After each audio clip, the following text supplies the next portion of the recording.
கொரிந்தியர் 10ஆம் அதிகாரம் 11ஆம் 12ஆம் வசனங்களை வாசிப்போம். Let us turn to 1 Corinthians chapter 10 verses 11 and 12. இவைகளெல்லாம் திருஷ்டாந்தங்களாக அவர்களுக்கு சம்பவித்தது உலகத்தின் முடிவு காலத்திலுள்ள நமக்கு எச்சரிப்புண்டாக்கும்படி எழுதப்பட்டும் இருக்கிறது. இப்படி இருக்க தன்னை நிற்கிறவன் என்று எண்ணுகிறவன் விழாதபடிக்கு எச்சரிக்கையாயிருக்க கடவன். இஸ்ரவேல் ஜனங்கள் வனாந்திரத்தின் வழியாக எகிப்திலிருந்து புறப்பட்டு பல ஆண்டுகளாக ஏறக்குறைய 40 ஆண்டு காலமாக வனாந்திரத்தின் பல பாதைகளில் அவர்கள் சென்று கடைசியாக அவர்கள் கானான் தேசத்திற்குள் பிரவேசித்தார்கள். The people of Israel set out from Egypt, journeyed through the wilderness for 40 years and finally gained entry into Canaan. அந்த 40 வருட பிரயாணத்தினுடைய முடிவில் அவர்களுடைய பிரயாணத்தில் பல சம்பவங்கள் உண்டானது. அவர்கள் அந்த பிரயாணத்திலிருந்து பல பாடங்களை நாமும் கற்றுக்கொண்டு வருகிறோம். There were various incidents that took place in their life towards the end of their journey and we also learned something from that. நேற்று நாம் சில அடையாளங்களை கண்டு இந்த அடையாளங்கள் நிமித்தம் சபையினுடைய 2000 வருட பிரயாணமும் முடிவடைய போகிறது. இயேசு சீக்கிரமாய் வரப்போகிறார். நாம் எல்லாரும் மொத்தமாக பரம கானானுக்குள் பிரவேசிக்கும் நாள் வந்துவிட்டது, காலம் வந்துவிட்டது என்று அறிந்து கொண்டோம். Yesterday we saw certain signs through which we understood that we as a church we are journeying towards the end of our journey and very soon we are going to meet our Jesus and gain entry into a spiritual Canaan. ஆகையால் இஸ்ரவேல் ஜனங்களுடைய பிரயாணத்தின் முடிவுக்கு வந்தது போல நாமும் நம்முடைய பிரயாணத்தின் முடிவுக்கு வந்திருக்கிறோம். Therefore as Israelites came to the end of the journey we also take towards the end of our journey. நேற்று இஸ்ரவேல் ஜனங்களுடைய பிரயாணத்தின் முடிவிலிருந்து நாம் கற்றுக்கொண்டதான ஒரு பாடம் என்னவென்றால், yesterday one lesson that we learned from the end of the journey of the people of Israel. இந்த படத்தில் நாம் பார்க்கிறது போல அவர்கள் ஏதோமியர், மோவாபியர், எம்மோரியர், சீகோன், ஓக், 7 ஜாதிகள், இப்படிப்பட்டதான பல ஜாதிகளை அவர்கள் சந்தித்துதான் கானான் தேசத்துக்குள் பிரவேசிக்க வேண்டிய ஒரு சூழ்நிலை வந்தது. There came a situation in their life that they could enter into Canaan only after facing so many nations like Edomites, Moabites, Sihon, Og and certain kings like that. இஸ்ரவேல் ஜனங்களுடைய பிரயாணத்தின் முடிவில் யுத்தம் பெருகினது போல சபையினுடைய பிரயாணத்தின் முடிவில் யுத்தம் பெருக போகிறது, பெருகிக் கொண்டிருக்கிறது. As battles increase towards the end of the journey of the people of Israel, even so, even in the end of the journey of this church, battles keep on increasing. இதை பற்றி நேற்று பல காரியங்களை நாம் கற்றுக்கொண்டோம். எப்படி யுத்தங்கள் பல கோணங்களில் பெருகிக் கொண்டிருக்கிறது. Yesterday we learned certain things as to how battles increase in various angles. இதற்காக சபை இந்த யுத்தங்களை சந்திக்கவும் இந்த உபத்திரவங்களை சந்திக்கவும் சபைக்கு கர்த்தர் ஒரு ஆயுதத்தை கொடுத்திருக்கிறார். அதுதான் பாடுபடுகிற சிந்தை என்று நேற்று கற்றுக்கொண்டோம். And yesterday we understood that in order to face these battles the Lord has given the church a weapon which is the mind of suffering. இதுதான் தேவனுடைய சிந்தை. This is the mind of God. இயேசு இதை பற்றி சொன்னார், தேவனுக்கு அடுத்தவைகள். About this Jesus said the things meant unto God. அந்த தேவனுக்கு அடுத்தவைகள் என்று சொன்னால் நான் பூமிக்கு போக வேண்டும், மனுஷர்கள் மத்தியில் பிறக்க வேண்டும், அவர்கள் மத்தியில் நானும் பாடுபட வேண்டும், நான் சிலுவையை சுமக்க வேண்டும், சிலுவையில் அறையப்பட வேண்டும், ரத்தம் சிந்த வேண்டும், மரிக்க வேண்டும். இதுதான் தேவனுக்கு ஏற்றவைகள். The things meant unto God are the things like enduring shames and reproaches, and we have to endure the cross, then be nailed or crucified on the cross, then die. மனுஷனுக்கு ஏற்றவைகள் என்று சொன்னால் நான் உயிரோடு இருக்க வேண்டும், நான் சாக கூடாது, நான் பாடுபடக்கூடாது, எனக்கு கண்ணீர் வேண்டாம், வேதனை வேண்டாம், சொகுசா இருக்க வேண்டும், நன்றாய் வாழ வேண்டும். இதுதான் மனுஷனுக்கு ஏற்றவைகள். While the things that savor unto man are the things like I should have no tears, I should have no pain or sufferings, but I should be at ease and comfort. இயேசுவினுடைய சீஷர் மனுஷனுக்கு ஏற்றபடியே சிந்தித்து அதை அபிப்பிராயமாக இயேசுவுக்கு சொல்லி, ஆண்டவரே இது உமக்கு சம்பவிக்க கூடாது, நீர் மரிக்க கூடாது, நீர் பிழைக்க வேண்டும் என்று சொன்னபோது ஆண்டவர் அந்த பேதுருவை பார்த்து மனுஷனுக்கு ஏற்றவைகளை சிந்தித்து சிந்தித்து உனக்குள் சாத்தான் இப்பொழுது ஒரு சிந்தையை விதைத்திருக்கிறான், எனக்கு பின்னாலே போ சாத்தானே என்று சொன்னார். The disciples of Jesus when they savored the things unto man and said, Lord, let it be far from thee that thou suffer and you should not endure such pain and sufferings. And when they said it unto Jesus, Jesus said, thou savorest says the things unto man, get thee behind me, Satan.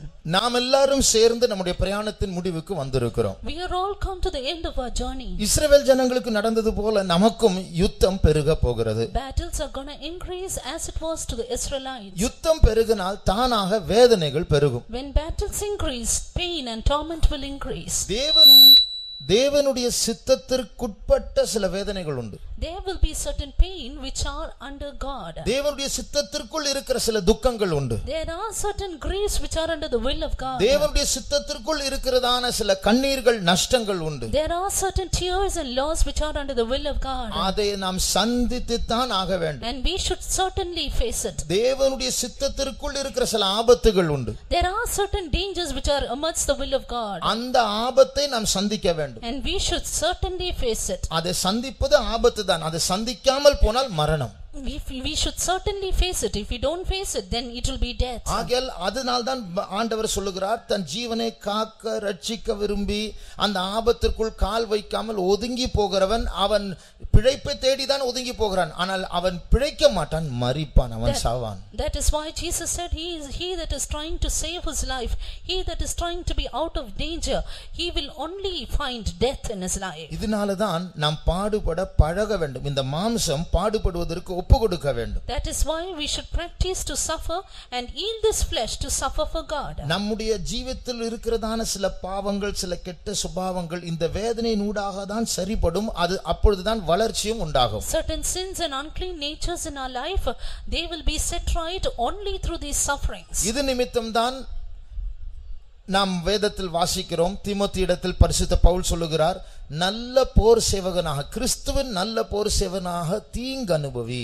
That is why we read in the word of God as to how Saint Paul exhorts Timothy saying, endure hardness as a good soldier for Christ. ஆண்டவர் பைபிளில் அவருடைய இரண்டாம் வருகை பற்றி சொல்லும் பொழுது அவர் சொன்னார், நேற்று வாசித்தோம், முடிவு பரியந்தம் நிலை நிற்பவன், இங்கிலீஷில் சகிக்கிறவன், he that endures, அவன் ரட்சிக்கப்படுவான். That is why yesterday we read in the word of God about the coming of the Lord, he that shall endure unto the end shall be saved. ஆகையால் நாம் எல்லாரும் அந்த சகிக்கிற தன்மை உள்ளவர்களாய் மாற வேண்டும். அப்பொழுதுதான் இந்த 2000 வருஷம் பிரயாணத்தினுடைய முடிவுக்கு வந்திருக்கிற நாம் பிழைக்க முடியும், நிலை நிற்க முடியும், ஜெயிக்க முடியும், கானான் தேசத்திற்குள் பிரவேசிக்க முடியும். That is why we who have come to the end of this 2000 years, to the end of our journey, should be able to endure and endure all, face all the battles in our life. சமீபத்தில் ஒரு police அதிகாரி ஒரு சம்பவத்தை சொன்னார். Recently a police officer said an incident. ஒரு திருடனை அவர்கள் பிடித்தார்கள். They caught a thief, it seems. அந்த திருடனை விசாரிக்கும்படியாக போலீஸ் ஸ்டேஷனில் வைத்தார்கள். They kept him under the custody in order to inquire him. அவர் வெறும் லுங்கி மாத்திரம் அணிந்து கொண்டிருந்தார், மேலே ஒன்றும் இல்லை. He just had a lungi and nothing else. அவர் பாவமான ஒரு மனுஷனை போல, பாவப்பட்ட ஒரு மனுஷனை போல அப்படியே உட்கார்ந்து கொண்டிருந்தார். He was found as a simple, a poor man. ஆனால் வெளியில முட்செடிகள் இருந்தது. But there were many thorny bushes outside. தப்பி ஓடுவதற்கு வழி இல்லை, அந்த முள்ளெல்லாம் அவரை குத்திவிடும். There is no way to escape because those thorns will prick him. அவரும் ஓடி போகிற ஒரு தோற்றம் காண்பிக்காமல் அப்படியே குனிந்து மௌனமா இருந்தார். Neither did he give any appearance as though he would escape out.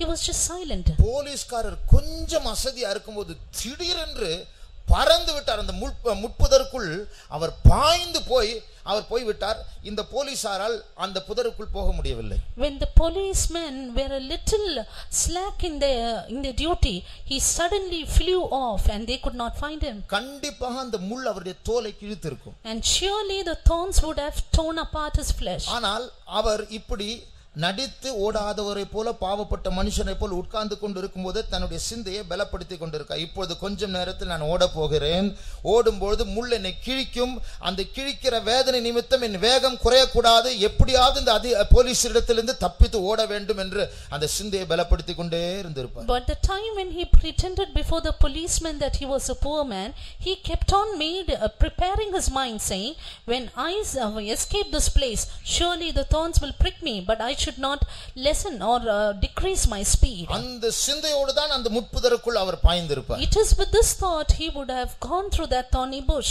இந்த சிந்தை இல்லாமல் இருந்திருக்கும் என்றால் அந்த முட்கள் அவரை கிழிக்கும் போது அப்படி நின்று கத்தி இருப்பார். Had he not had the thought when he went through the thorny bush, he would have shouted in pain. இது போல பல வேதனைகள் நம்முடைய ஜீவியத்தையும் தாக்கும். அதன் மத்தியில் ஓடிக்கொண்டே இருக்க, நடந்து கொண்டே இருக்க, கானானின் தரிசனம் உள்ளவர்களாக நாம் பலனடையும் சிந்தையில் இந்த சிந்தையை ஆயுதமாய் தரித்துக் கொள்ள வேண்டும். Likewise, surely afflictions and torments will take place in our life, but we need to have the mind of suffering in order to go through it with all preparation. கிறிஸ்துவின் நல் போர் சேவகனாக தீங்கு அனுபவி. Endure hardness as a good soldier of Christ. ஒரு தேசத்தை பாதுகாக்கிறதான போர் சேவகர்களும் தீங்கு அனுபவிக்க வேண்டும். அதற்காக அவர்கள் பயிற்சி எடுப்பார்கள். Soldiers who defend the country, they take practices in order to defend it.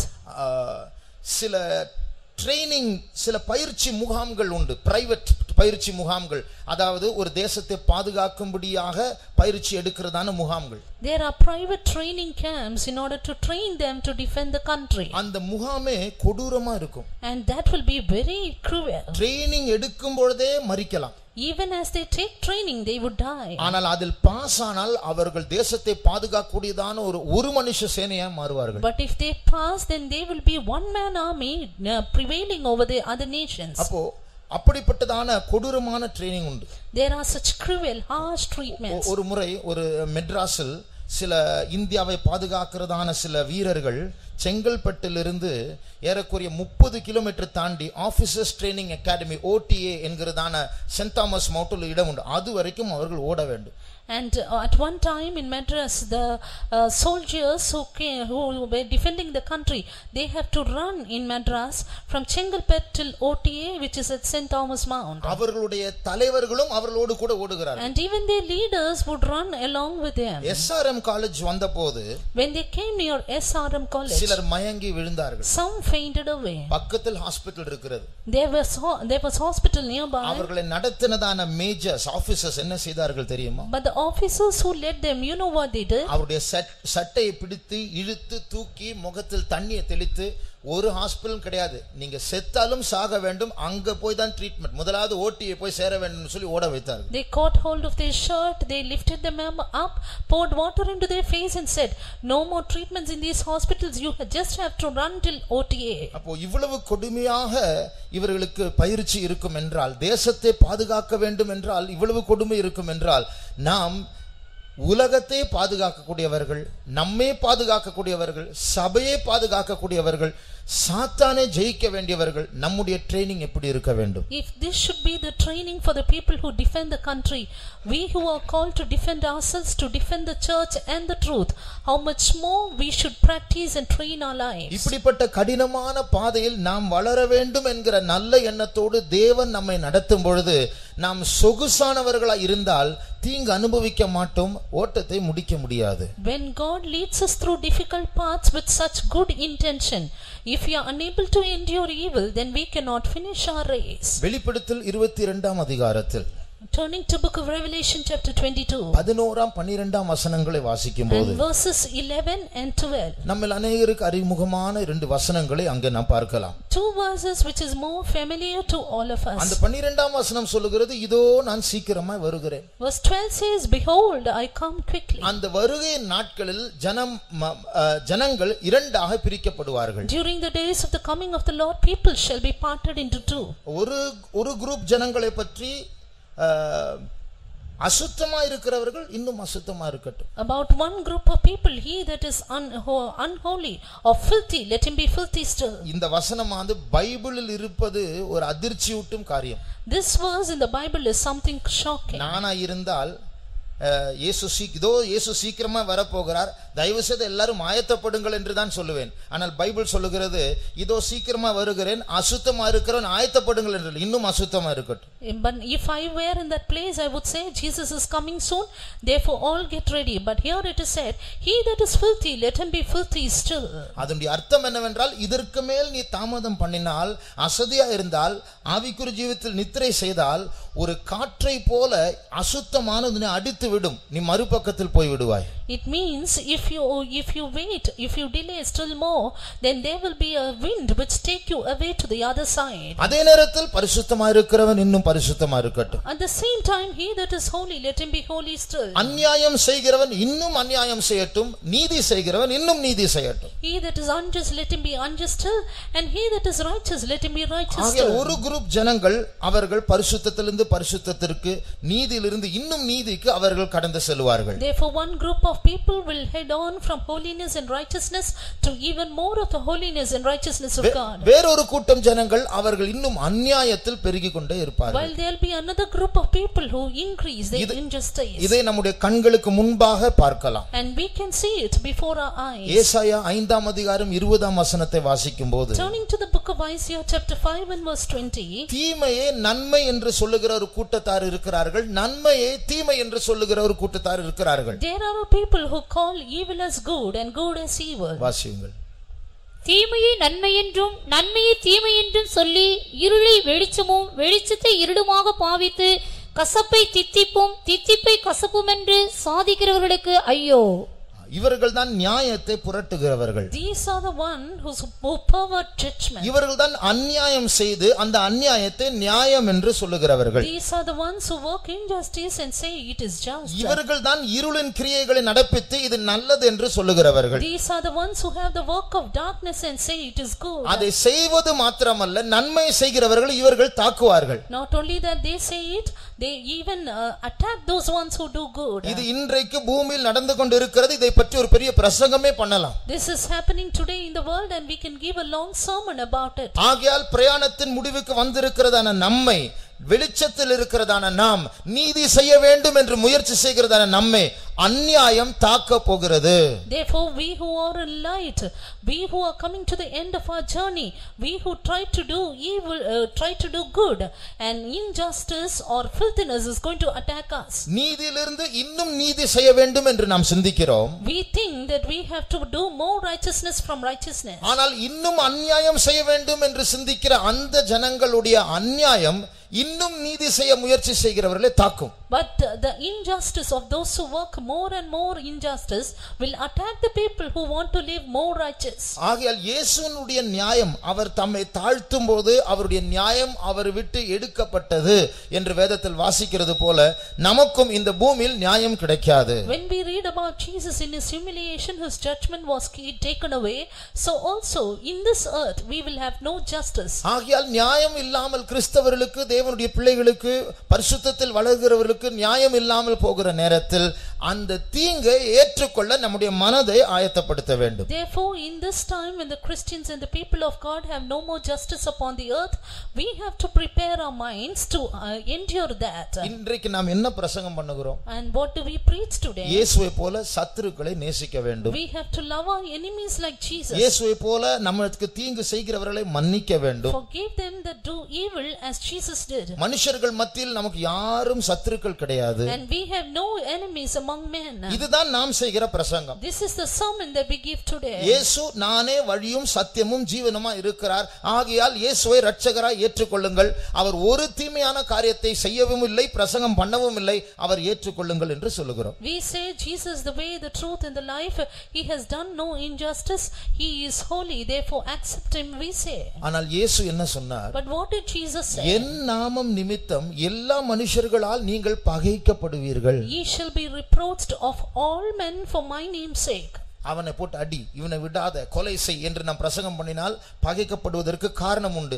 நன்மையை பிரசங்கம் பண்ணுகிறோம், சத்துருக்களை நேசியுங்கள், யாருக்கும் தீங்கு செய்யக்கூடாது, இதுதான் பிரசங்கம் பண்ணுகிறோம். ஆனால் எல்லா மனுஷர்களால் பகைக்கப்படும் காலம் வரும் என்று இயேசு சொன்னார். We only preach good, we don't preach evil. We say love your enemies, bless them that do evil for you, but there is coming a time when we are going to be buffeted by all people. ஆகையால் அப்படிப்பட்ட காலத்தை ஏற்றுக்கொள்ளவும் அப்படிப்பட்ட காலத்தில் தீங்கு அனுபவிக்கும் நாம் ஆயத்தப்பட வேண்டும். But we need to get prepared in order to endure evil in that time. அப்ப கடைசி நாட்கள் அப்படிப்பட்ட சிலர் அநியாயத்து நிமித்தம் மரிக்க வேண்டி வரும், சிலர் காவலில் அடைக்கப்பட வேண்டி வரும். In these last days, because of the injustice, some will be beaten up and some will be put up in prison. நான் சொன்னேனே நேற்று, நார்த் கொரியாவில் இன்றைக்கு ஏறக்குறைய 70,000 கிறிஸ்தவர்கள் ஜெயிலில் அடைக்கப்பட்டிருக்கிறார்கள். I told you today there are 70,000 Christians in North Korea who are put up in the prison. அவர்களுக்கு ஆகாரம் இல்லை, தண்ணீர் இல்லை, They have no food, no water, கழிவறை இல்லை,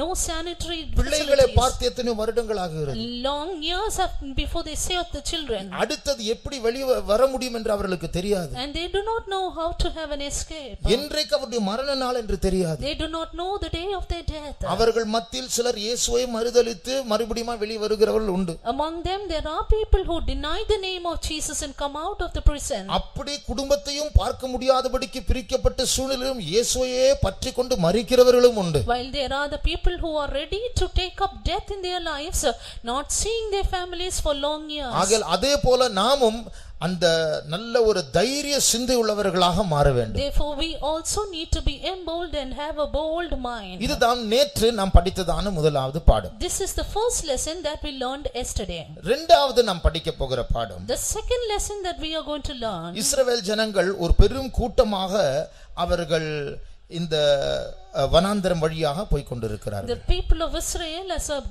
great multitude, they were going through the wilderness. ஒரு விருப்படி கணக்கு சொன்னார். One person said about the census. நாம் பவனி போகும்போது மூன்று பேராக போகிறோம். ஒரு பவனியின் போகும்போது In a procession, in each row we go 3 by 3. ஒருவேளை இஸ்ரவேல் ஜனங்கள் அந்த செங்கடலை கடக்கும்போது 2 பேராய் போயிருப்பார்கள் என்றால், If the people of Israel when crossing the Red Sea have gone 2 by 2, அவர்கள் அந்த செங்கடலை கடப்பதற்கு 35 பகலும் 35 ராத்திரியும் ஆயிருக்குமா. then it would have taken 35 days and 35 nights to cross the Red Sea. இல்லாவிட்டால் 800 மைல் அந்த அவர்களுடைய அந்த பவனினுடைய நீளம் இருந்திருக்கும். Or the procession would be of the length of 800 miles. ஆனால் ஒரே ராத்திரியில் செங்கடலை கடந்து விட்டார்கள். But in a single night they crossed the Red Sea. அப்படி என்றால் அவர்கள் 2 பேராய் போயிருக்க முடியாது, 5000 பேராய் போயிருக்க வேண்டும். ஒரு வருஷனுடைய நீளம் 3 மைலா இருந்திருக்கும் என்று சொல்லுகிறார். If it be so, they would have gone 5,000 people in a single row, and the length of one row would have been 3 miles. இப்ப செங்கடலை கடந்து போகும்போது ஒரு தண்ணீர் சுவர் இன்னொரு தண்ணீர் சுவருக்கும் இடையில் 3 மைல் அளவு இருந்திருக்கும். Therefore when they crossed the Red Sea, between 2 heaps of water which stood as a wall around them, there would have been a distance of 3 miles. அந்த பெரிய சேனை 3 மைல் அளவில் ஒரு வருஷம் இருக்கிறது. அவர்கள் தான் இப்போது பிரயாணத்தின் முடிவில் கானான் தேசம் கிட்ட அவர்கள் நடந்து போய் கொண்டே இருக்கிறார்கள். Just one row about 3 miles, and now they are coming to the end of the journey, Canaan. இப்பொழுது அவர்கள் இந்த ஏதோமியரையும் மோவாபியரையும் ஜெயித்து கடந்து இப்பொழுது கானான் தேசத்திற்குள் பிரவேசிக்கிற நேரத்தில், Now at this time when they prevailed over Edomites, Moabites and other nations, and were trying to enter into Canaan, 7 ஜாதிகளை அவர்கள் சந்தித்து ஜெயிக்க வேண்டிய சூழ்நிலை வந்தது. there came a situation where they had to prevail over 7 nations. இந்த படத்தில் நாம் பார்க்கும் இந்த 7 ஜாதிகள், As we see 7 nations in this map, கிர்காசியர், பெரிசியர், ஏவியர், ஏத்தியர், எமோரியர், கானானியர், எத்தனையோ ஜாதிகள். உபாகமம் 7ஆம் அதிகாரம் 1ஆம் வசனத்தில் அந்த 7 ஜாதிகளுடைய பெயர்களை வாசிக்கலாம். in Deuteronomy 7:1 we read about the names of the 7 nations. அந்த 7 ஜாதிகள் என்னதென்று இப்பொழுது நாம் படிக்க போகிறதில்லை. Now we are not going to learn about those 7 nations. ஆனால் இந்த 7 ஜாதிகள் இஸ்ரவேல் ஜனங்கள் சுதந்திரிக்கிறதான அந்த நாட்டை இவர்கள் முந்திக் கொண்டு அங்கே உட்கார்ந்து விட்டார்கள். But these 7 nations had gone ahead before the people of Israel in order to inhabit the land of Canaan. இது எழுத்தின் பிரகாரமாக ஒரு பிசாசினுடைய செயல். Literally this is a work of the devil. இவர்கள் இந்த ஒவ்வொரு ஜாதியும் இஸ்ரவேலை பார்க்கலும் பலத்த ஜாதிகள். Each of these nations are stronger than the people of Israel. அப்படிதான் பைபிளில் சொல்லப்பட்டிருக்கிறது. That's what the Bible says. அந்த 7 ஜாதிகள் ஒவ்வொரு ஜாதியும் இஸ்ரவேலை விட பலத்த ஜாதிகள். Each of the 7 nations were stronger than the people of Israel. அந்த 7 ஜாதிகள் மத்தியில் பெரிய பெரிய ராட்சதர்களும் இருந்தார்கள். And there were also great giants amongst the 7 nations. கர்த்தருடைய சித்தமானால் அந்த ராட்சதர்களை பற்றி நாளைக்கு படிக்க போகிறோம். God willing, about the giants we shall learn tomorrow. இந்த 7 ஜாதிகள் இஸ்ரவேல் ஜனங்கள் கானான் தேசத்தை சுதந்தரிப்பதற்கு முன்பாகவே வந்து அந்த இடத்தில் அவர்கள் பரவி இருப்பதற்கு ஒரு காரணம் உண்டு. There is one reason for which these 7 nations had gone ahead the people of Israel sorry, in order to inherit Canaan. அது பிசாசினால் ஏற்படுத்தப்பட்ட ஒரு காரணம். It was a thing appointed by the devil. ஏனென்றால் பிசாசுக்கு தெரியும் இந்த இஸ்ரவேலில் தான் முழு உலகத்துடைய மேசியா பிறக்க போகிறார். Because the devil knows it is because of these people that the Messiah for the whole world will arise. பழைய ஏற்பாட்டில் தானே ஆதியாகமத்திலிருந்தே இயேசு இஸ்ரவேல் ஜனங்கள் மத்தியில் தோன்றி முழு உலகத்துக்கு ரட்சிப்பு அளிக்க போகிறார் என்கிறதான சில வசனங்கள் இருக்கிறது. Right in the Old Testament, from the book of Genesis, there are verses which quote that Messiah will come out of the people of Israel. ஆதியாகமம் 3ஆம் அதிகாரம் 15ஆம் வசனத்தை வாசிக்கும்போது, reading Genesis chapter 3 and verse 15, அங்கே இயேசுவை பற்றிதான முதல் தீர்க்கதரிசனத்தை நாம் வாசிக்கலாம். we read about the first prophecy about Jesus. வாசியுங்கள். உனக்கும் ஸ்திரீக்கும் உன் வித்துக்கும் அவள் வித்துக்கும் பகை உண்டாக்குவேன், அவர் உன் தலையை நசுக்குவார், நீ அவர் குதிங்காலை நசுக்குவாய் என்றார். அவன் உன் தலையை நசுக்குவார். அந்த ஸ்திரீயின் வித்தை பற்றி, அந்த ஸ்திரீயின் வித்து தான் இயேசுவை பற்றிய தீர்க்கதரிசனம். About the seed of the woman, which is Jesus, the prophecy is mentioned, he shall bruise thy head. அதுபோல 49ஆம் அதிகாரம் 10ஆம் வசனத்தை வாசிக்கும்போது சமாதான கர்த்தர் வருவார். Again Genesis 49:10 we read the Shiloh shall come. அப்போ அந்த சமாதான கர்த்தர் வருவார் என்று சொல்லுவது இயேசுவை பற்றிய ஒரு தீர்க்கதரிசனம். This Shiloh, the Lord of peace shall come, it is a prophecy about Jesus. உபாகமம் 18ஆம் அதிகாரம் 15ஆம் 18ஆம் வசனங்களை வாசிக்கும்போது Deuteronomy 18:15 and 18 we read, உங்கள் மத்தியிலிருந்து நான் ஒரு தீர்க்கதரிசியை எழுப்புவேன். I will raise up a prophet from among you. அதுவும் மேசியா இயேசுவை பற்றிய ஒரு தீர்க்கதரிசன வார்த்தை. That is again a prophecy about Jesus. இவைகளை அறிந்து சாத்தான் பிசாசு என்ன செய்தான், இந்த மேசியாவை பிறக்க வைக்க கூடாது என்று சொல்லி இஸ்ரவேல் ஜனங்கள் கானான் தேசத்தை சுதந்திரிக்க கூடாது என்று சொல்லி இந்த 7 ஜாதிகளை முந்தி கொள்ள செய்து அவர்களை அந்த கானான் தேசத்தில் அவர்களை பரவ செய்து அங்கே உட்காரும்படியா செய்கிறார். Knowing all these facts, the devil, that the Messiah may not arise out of the people of Israel, he was spreading abroad about Canaan, that the people of Israel might not inherit the land. ஏனென்றால் இஸ்ரவேல் ஜனங்கள் உள்ளே போகாவிட்டால் மேசியா பிறக்க முடியாது. Because if Israel would not come into Canaan, Messiah cannot be born. இதே போல ஆவிக்குரிய ஜீவியத்தில் நாம் எல்லாரும் இப்போது கானான் தேசத்திற்குள் போகிறோம். இந்த 7 ஜாதிகள் நாம் உள்ளே போகாதபடிக்கு தடை செய்கிறதான வல்லமைகளாக இந்த கடைசி நாட்களில் எழும்புகிறது. Likewise, we in the spiritual life are coming to the end of our journey, and these seven nations are the evil spirits that try to attack us, that we might not get into Canaan. இந்த 7 ஜாதிகள் எதற்காக நமக்கும் கானானுக்கும் இடையில் குறுக்கிடுகிறது தெரியுமா? You know what for? These 7 nations come between us and Canaan. அன்றைக்கு இயேசு பிறக்க கூடாது. That Jesus might not be born on that day. ஆனால் இயேசு பிறந்து விட்டார். But Jesus was born. இன்றைக்கு நம் மத்தியில் ஆண் பிள்ளை பிறக்க கூடாது. Today that man child might not be born in our midst. வெளிப்படுத்தல் 12ஆம் அதிகாரத்திற்கு வேதத்தை திருப்பும் பொழுது, Turning our Bibles to Revelation chapter 12. வானத்தில் ஒரு ஸ்திரீ சந்திரனின் மேல் நின்று கொண்டு இருக்கிறாள். There was a woman standing upon the moon. அவள் ஒரு அடையாளமாக, இங்கிலீஷ்ல வண்டர், ஒரு ஆச்சரியமாக அங்க இருக்கிறாள். She was standing as a great wonder there. அப்போ அவள் ஒரு பிள்ளையை பெற்றெடுக்கிறாள். She begat a child. அந்த ஸ்திரீ சபையை குறிக்கிறது. The woman shows the church. அந்த ஸ்திரீக்குள் இருக்கிற அந்த ஆண் பிள்ளை சபையில் ஜெயம் கொள்ளுகிறவர்கள், பூர்ணம் அடைகிறவர்கள், இயேசுவின் வருகையில் எடுத்துக்கொள்ளப்படுகிறதான கூட்டத்தாரை குறிக்கிறது. The man child in that woman shows the overcomers, the ones who are going to be perfected, caught up at the coming of Jesus. ஆகையால் அந்த கூட்டத்தார் பிறக்க கூடாது, இயேசுவின் வருகையில் அவர்கள் எடுத்துக்கொள்ளப்படக்கூடாது என்று தடை செய்யும்படியாக இந்த 7 ஜாதிகள், அதாவது ஒரு கூட்டம் பிசாசு சபைக்கும் இயேசுவின் வருகைக்கும் இடையில் நின்று தடை செய்கிறது. These 7 nations, or a group of devils or Satan, is at work between the church and the coming of the Lord, that this man child might not be born. எழுத்தின் பிரகாரமாக இந்த 7 ஜாதிகள் கானானுக்குள் பிரவேசித்தது.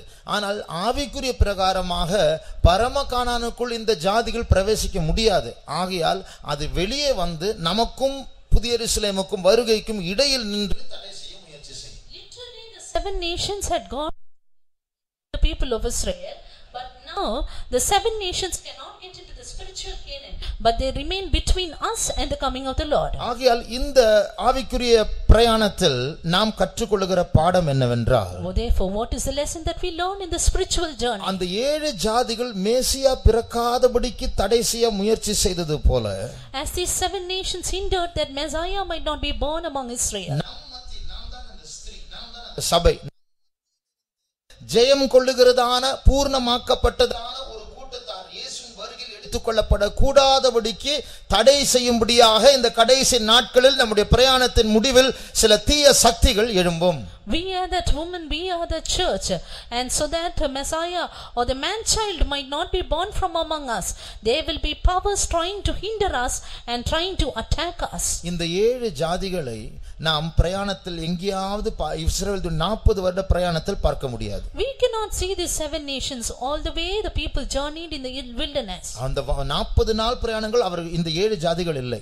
And they had no 7 nations prevailing against them this 40 years. அதனுடைய அர்த்தம் என்ன?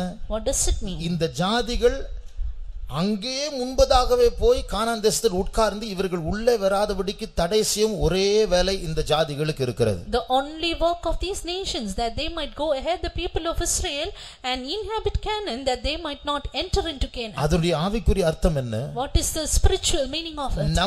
நாம் இயேசுவின் வருகையில் இயேசுவை போல மாற்றப்பட்டு எடுத்துக்கொள்ளப்படாதபடிக்கு ஒரு டிபார்ட்மெண்ட் பிசாசே தனியாக இதற்காக ஒதுக்கப்பட்டிருக்கிறது. There is one department of devils particularly ordained for this thing, that we might not get ready for the coming of the Lord. வெளிப்படுத்தல் 12ஆம் அதிகாரத்திற்கு வேதத்தை திருப்பினால், if you turn the Bible to Revelation chapter 12, 3 கூட்டத்தாரை நாம் பார்க்கிறோம். we see about 3 groups. ஒன்று முழு உலகம் என்று நாம் பார்க்கிறோம். One group is the whole world. 9ஆம் வசனத்தை வாசியுங்கள். Read verse 9. உலகம் அனைத்தையும் மோசம் போக்குகிற பிசாசு போதும். உலகம் அனைத்தையும் மோசம் போக்குகிற பிசாசு. The devil which deceives the whole world. இதில் நாம் கவனிக்க வேண்டிய காரியம் என்னவென்றால், the thing that we too should learn from this, பிசாசு இந்த வசனத்தை வாசித்தால் இந்த காட்சியை பார்க்கும்போது பிசாசு உலகத்தில் இல்லை, அவன் வானமண்டலத்தில் ஸ்திரீயை நோக்கி பார்த்து கொண்டு இருக்கிறான். when we see this wonder, and this devil is not in this world, but he is looking in the skies unto the woman. அதனுடைய அர்த்தம் என்ன?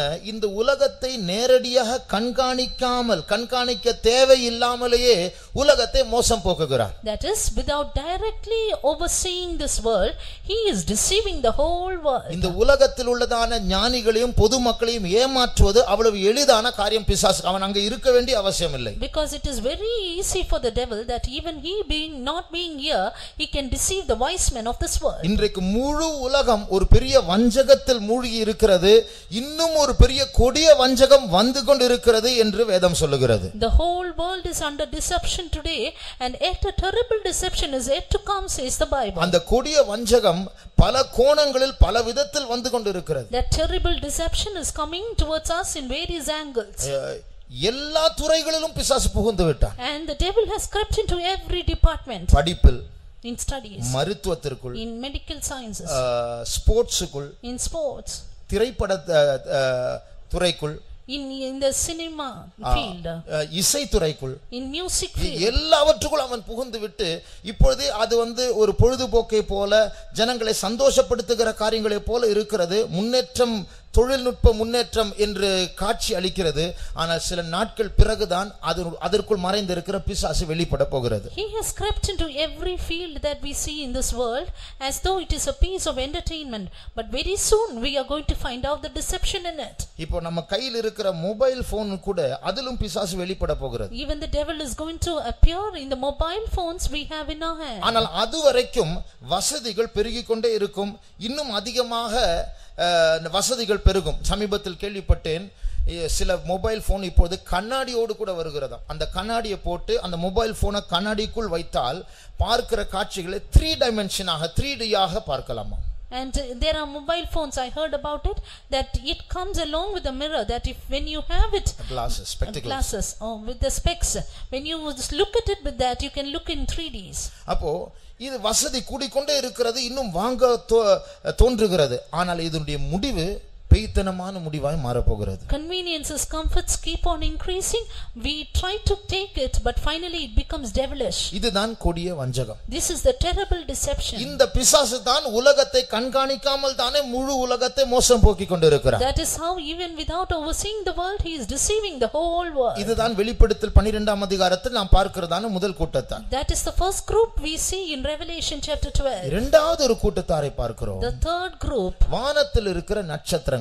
the stars in heaven. அதனுடைய அர்த்தம் இந்த நட்சத்திரங்கள் ஆவிக்குரிய கிறிஸ்தவர்களை காட்டுகிறது. These stars show the spiritual people of God. ஆனால் அவர்கள் ஸ்திரியோடு இல்லை. But they are not with the woman. அசுயாதீனமாய் பிரகாசிக்கிறார்கள். They are shining independently. இந்த கூட்டத்தாரிலும் ஒரு கூட்டத்தை பிசாசு தன்னுடைய வாளினால் அவன் அடித்து விழத்தள்ளுகிறான். And one group of these people are being beaten down with the tail of the devil. இந்த கூட்டத்தாரையும் கூட பிசாசு நேரடியாக பார்க்க அவசியம் இல்லை. அவனுடைய கவனம் ஸ்திரீயின் மேல் தான் இருக்கிறது. ஆனால் பின்னாடி இருக்கிற வாளை கண்ணின் வைத்து பார்க்காமலே ஒரு கூட்ட பரிசுத்தவங்களை அடித்து கீழே தள்ளுகிறான். And the devil need not directly look into these people.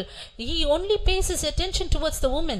Even without looking at them, he with his tail draws down 1/3 of that part. ஆனால் இந்த 7 தலையுடைய சர்ப்பத்தினுடைய அந்த 7 தலைகளும் அந்த 14 கண்களும் அந்த ஸ்திரீயின் மேல் மாத்திரமல்ல, அந்த ஸ்திரீயிலிருந்து புறப்படுகிற அந்த ஆண் பிள்ளையை விழுங்க வேண்டும் என்று காத்துக்கொண்டே இருக்கிறது. But all the 7 heads of the serpent and its 14 eyes, they are all set upon the woman, and not only upon the woman, upon the man child that comes out of her. அந்த ஆண் பிள்ளை மேலே போக கூடாது. The man child should not be caught up. அந்த 4ஆம் வசனத்தை வாசியுங்கள். Read verse 4. அதன் வாள் வானத்தின் நட்சத்திரங்களில் 1/3 இழுத்து அவைகளை பூமியில் விழத்தள்ளிட்டு பிரசவ வேதனைப்படுகிற அந்த ஸ்திரீ பிள்ளை பெற்ற உடனே soon after she was delivered, பிள்ளை பெற்ற உடனே அவளுடைய பிள்ளையை பட்சித்து போடும்படிக்கு அந்த வலுசர்ப்பம் அவளுக்கு முன்பாக நின்றது. அதுதான் இயேசுவின் இரண்டாம் வருகை. This is the second coming of Jesus. அந்த வருகையின் விளிம்பில் இந்த ஜனங்கள் எடுத்துக்கொள்ளப்பட கூடாதபடிக்கு தடை செய்கிற வல்லமைகள். And these are the powers that hinder the people of God not being caught up at the brim of the coming of the Lord. அந்த 7 தலைகள் அந்த ஆண் பிள்ளை பிறந்த உடனே விழுங்க வேண்டும் என்று காத்திருக்கிறது போலதான் இந்த 7 ஜாதிகள் இஸ்ரவேல் ஜனங்கள் உள்ளே பிரவேசிக்காதபடிக்கு தடை செய்தது போல நம்மையும் தடை செய்யும்படியாக வல்லமைகள் காத்து கொண்டிருக்கிறது.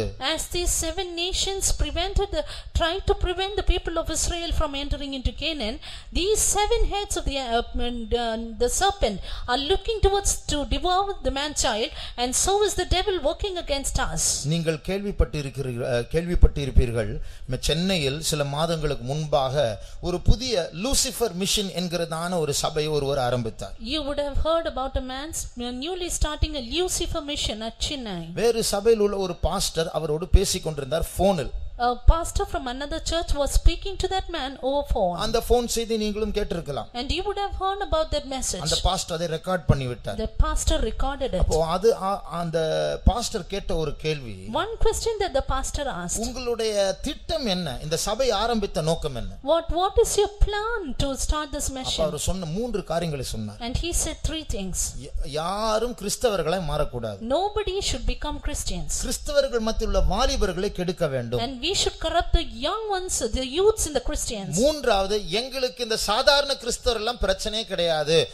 தாளந்து உள்ளவர்கள், வரம் உள்ளவர்கள், ஜெபிக்கிறவர்கள், முன்னேறுகிறவர்கள், இவர்களை அழிக்க வேண்டும், இவர்களை வெளியே கொண்டு வர வேண்டும். இதுதான் எங்களுடைய புரோகிராம் என்று அவர் சொன்னார். Thirdly, he said, our program is not toward the ordinary Christians, but those people who are talented, who are well in their prayer life, who have many gifts and graces. We need to pull them out. ஆகையால் நாம் எல்லாரும் கிட்டத்தட்ட எல்லா சபைகளிலும் ஒரு வசனத்தை நாம் எழுதி வைத்திருப்போம். கிறிஸ்து இயேசுவுக்குள் தேறினவர்களாய் நிறுத்தும்படிக்கு நாங்கள் பிரசங்கிக்கிறோம். Therefore we have a verse in all our churches saying, we preach that we may present every man perfect before Christ Jesus. நாம் சாதாரண கிறிஸ்தவர்களாக மேலோட்டமான ஒரு வாழ்க்கையை செய்தால் பிசாசு அங்கு நம்மை எதிர்க்க அவசியம் இல்லை. வாளை வைத்து நான் அடித்தால் போதும், இல்லை என்றால் வருகையில் கைவிடப்பட்ட பிறகு கீழே வருவான், அப்பொழுது தாக்கினால் போதும். If we are ordinary Christians, if we are shallow Christians, there is no direct attack of the devil. He can attack us after we have fallen down. ஆனால் ஜெபிக்க வேண்டும், பரிசுத்தமாய் மாற வேண்டும், ஜெயிக்க வேண்டும், சுத்திகரிக்க வேண்டும், முன்னேற வேண்டும், வருகைக்கு போக வேண்டும் என்று சிந்தித்தால் போதும். சாத்தான் நேரடியா 7 தலைகளோடு முன்னாடி வந்து நிற்பான். But if we just happen to think that we should pray, we should receive that holiness of God, and we should get a fast progress and sanctification, that we will have the 7 heads of the devil standing before us. அந்த 7 தலைகள் என்ன செய்யும்? You know what the 7 heads will do? அந்த 7 ஜாதிகள் என்ன செய்யும்? You know what the 7 nations will do? ஆண் பிள்ளையாய் மாற வேண்டும் என்று சொன்னால் நாம் இயேசுவை போல மாற வேண்டும். In order to become a man child, we need to become like Jesus. இயேசுவை போல பூர்ணமாக அவருடைய சுபாவத்தில் நாம் பூர்ணமுள்ளவர்களாய் மாற வேண்டும். We need to become perfect in the image of Christ. பரிசுத்தமாய் இருந்தால் போதாது. Not just having holiness. இன்னும் பரிசுத்தமாய் இருந்தால் போதாது. Not just being holy still. அவர் வெளிப்படும்போது அவருக்கொப்பாய் இருப்போம் என்று அறிந்திருக்கிறோம். இந்த நம்பிக்கையுடையவன் அவர் பியூராக தூய்மையாக இருக்கிறது போல தன்னை தானே சுத்திகரித்துக் கொள்ளுகிறான், தூய்மையாக்கிக் கொள்ளுகிறான். For we know when he shall appear, we shall be as he is. He that has this hope in him purifieth himself even as he is pure. ஆகையால் அந்த பூர்ணத்திற்கு விரோதமாக தான் பிசாசு கிரியை செய்வான். Therefore the devil is at work against this perfection. நாம் ஒருவேளை தெய்வீக சுகத்திற்காக நிற்கலாம். Maybe we are standing for divine healing. அநேக ஆத்துமாக்களை சபைக்கு கொண்டு வரலாம். We may bring many souls to the church. பெரிய பிரதிஷ்டை உள்ளவர்களா இருக்கலாம். We may have a great consecration. எல்லா கூட்டங்களுக்கும் white dress போட்டு வரலாம். We may put white for all the meetings. எல்லா ஜெபங்களுக்கும் கரெக்ட்டாக வரலாம். We may attend all the prayers in punctuality. ரொம்ப நல்லது, ரொம்ப அவசியம். Very good, it's very needful too. இதெல்லாம் செய்தும் இயேசு வரும்போது கைவிடப்படலாம். But after doing all this, you can be left behind at the coming of the Lord. ஆண் பிள்ளையாய் மாறுவது இதனால் அல்ல. ஆண் பிள்ளையாய் மாறுவது இயேசுவின் சுபாவத்தின் பூர்ணத்தை அடைவதனால் தான். Becoming a man child is not through this, but becoming a man child is by attaining the divine natures of Christ. அதுடைய அர்த்தம் நான் சொன்ன மற்ற காரியங்கள் அவசியமற்றது என்று சொல்லவில்லை. And I don't mean to say the other things are not needful. தெய்வீக சுகம் அவசியம்தான். Divine healing is essential. பிரதிஷ்டை அவசியம்தான். Consecration is essential. எல்லா கூட்டங்களுக்கு வருவது அவசியம்தான். Attending all meetings are essential. ஆனால் இவைகளின் மூலமாக இயேசுவின் சுபாவத்தில் வளர வேண்டும். But through this we need to grow in the divine natures of Christ. இதை நாம் மறந்து விட கூடாது. Don't forget this. ஒரு முறை ஒரு இளம் தம்பதி, அவர்கள் அப்பொழுதுதான் கல்யாணம் ஆயிருக்கிறார்கள்.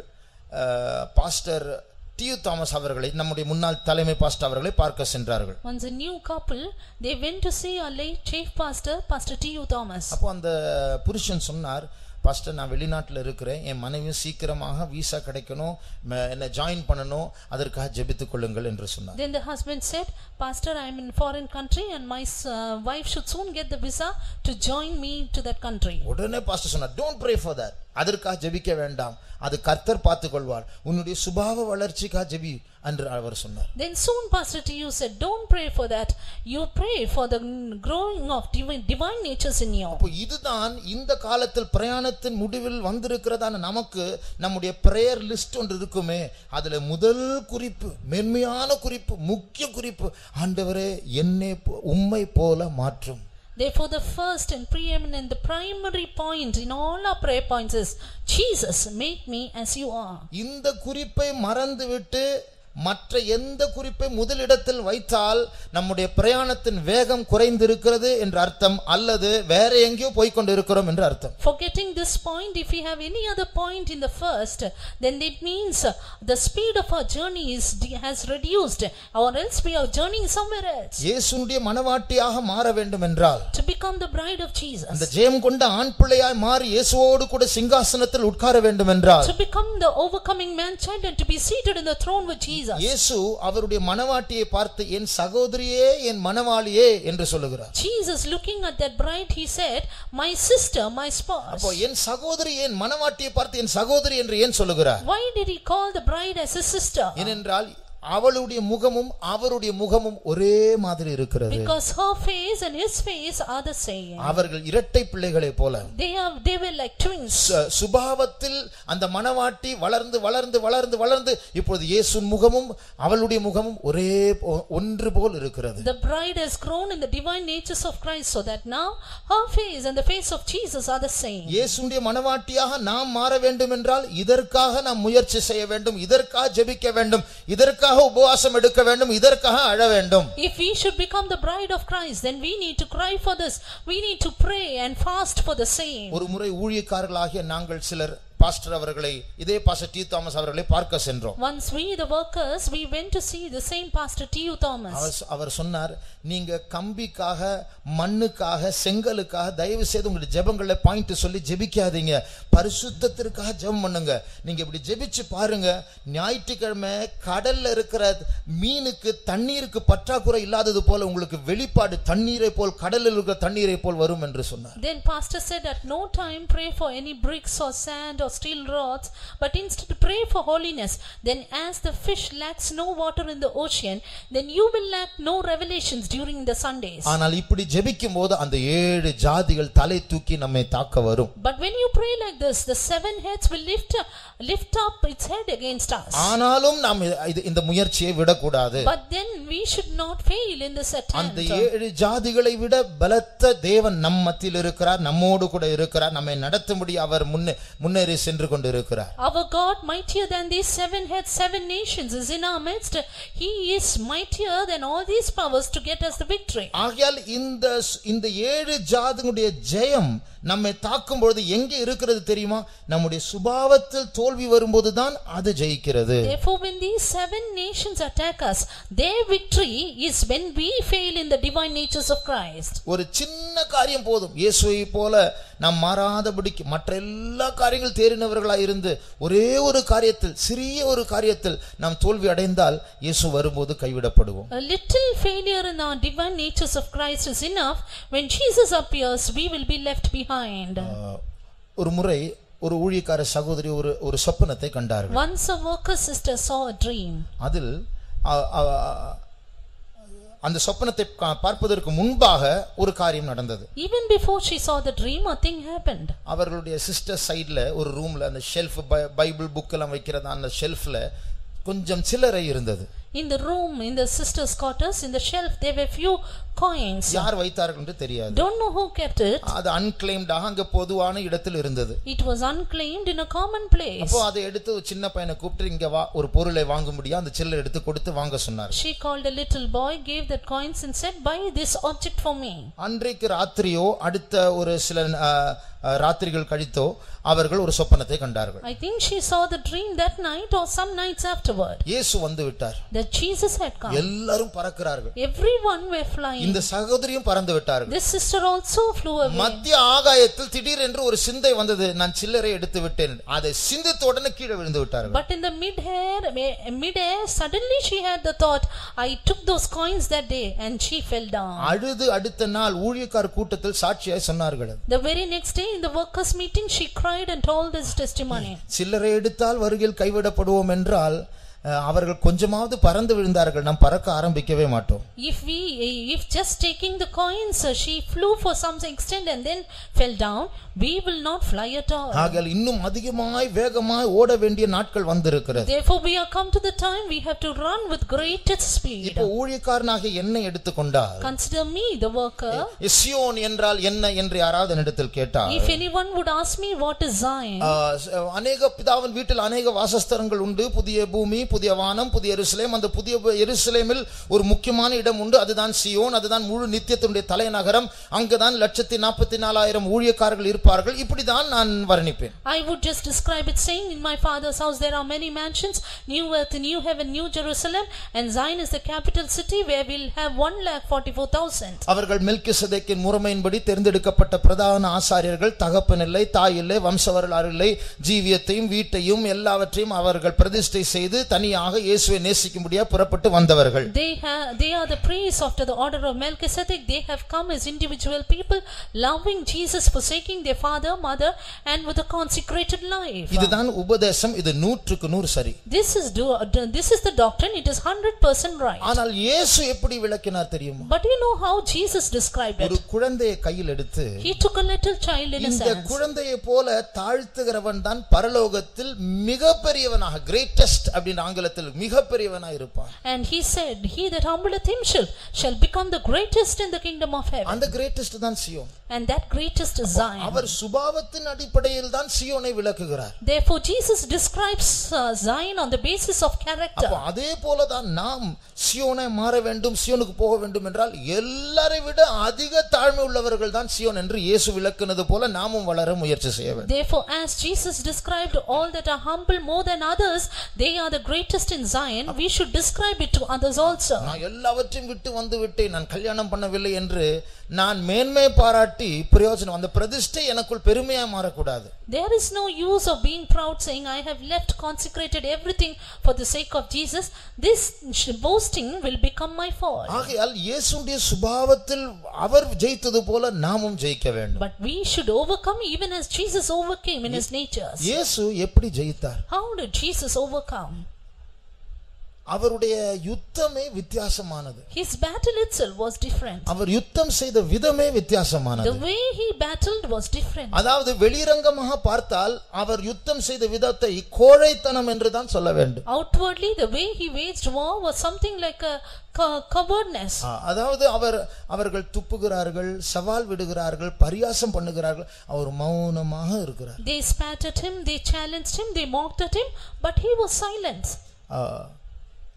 22ஆம் சங்கீதத்தை பற்றி இட்ஸ் a messianic psalm, அதாவது மேசியாவை பற்றியதான ஒரு தீர்க்கதரிசன சங்கீதம் அது. Psalm 22 is called the messianic psalm. முதல் வசனமே என் தேவனே என் தேவனே ஏன் என்னை கைவிட்டீர் என்று துவங்குகிறது. Right, the first verse begins, my God, why hast thou forsaken me? அது இயேசுவை உரைத்த ஒரு வார்த்தை. It was an utterance of Jesus. 17ஆம் வசனத்தில் என் எலும்புகளை எண்ணலாம், இதுவும் இயேசுவை பற்றி ஒரு வார்த்தை. Verse 17 is a word about Jesus, they may tell all my bones. 18ஆம் வசனத்தில் வஸ்திரத்தை பங்கிட்டார்கள் என்று சொல்லப்பட்டிருக்கிற அதுவும் இயேசுவை பற்றி ஒரு வார்த்தை. They parted my garments, it is again in verse 18 a word about Jesus. ஆகையால் இது மேசியாவை பற்றி ஒரு சங்கீதம். It's a psalm about Messiah.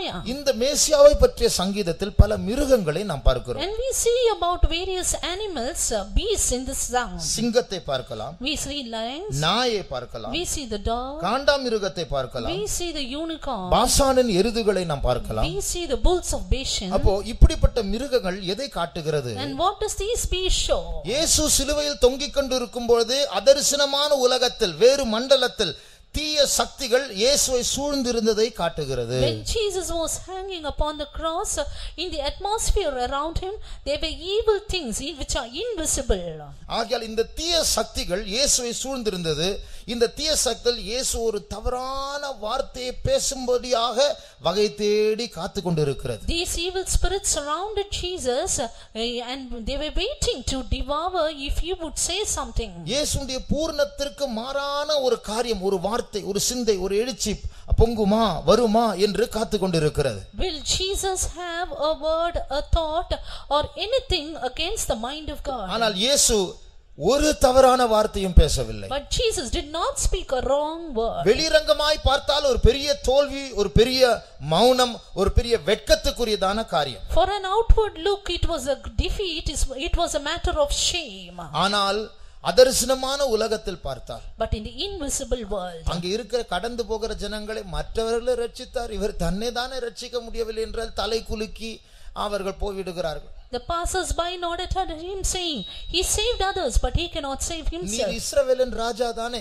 இறங்கி வா, நாங்கள் நம்புகிறோம். Thou art the king of Israel, come down and we will believe you. கண்ணை கட்டி கன்னத்தில் அறைந்து தீர்க்க தரிசனம் சொல்லு, யார் அதை உன்னை அறைந்தது? They blindfolded him, they smote him and said, who smote you ஆனா now? பிதா சொல்லுகிறார், நீ அமைதியா இருக்க வேண்டும். But the Father God said, you have to be silent. வெளிரங்கமா அவருடைய சவால்களுக்கெல்லாம் இவர் பதில் சொல்ல முடியாத தோல்வி உற்றவரை போல் இருக்கிறார். He was as a defeated person, not answering the people outside. ஆனால் அதரிசனமான கண்ணுக்கு தெரியாத உலகத்தில் என்ன நடந்தது தெரியுமா? But you know what happened in the realm which was invisible. கொலோசியர் 2ஆம் அதிகாரம் 15ஆம் வசனத்தை வாசிக்கும்போது, As we read in Colossians chapter 2 verse 15, துரைத்தனங்களையும் அதிகாரங்களையும், அதாவது தீய மண்டலத்தில் இருக்கிறதான தீய சக்திகளை வெளியரங்கமான கோலமாக்கி அவைகளின் மேல் அவர் வெற்றி சிறந்தார். He, having spoiled principalities and powers, made a show of them openly, triumphing over them in it. அப்ப வெளிப்பிரகாரமாக பார்த்தால் பெரிய தோல்வி இயேசுவுக்கு.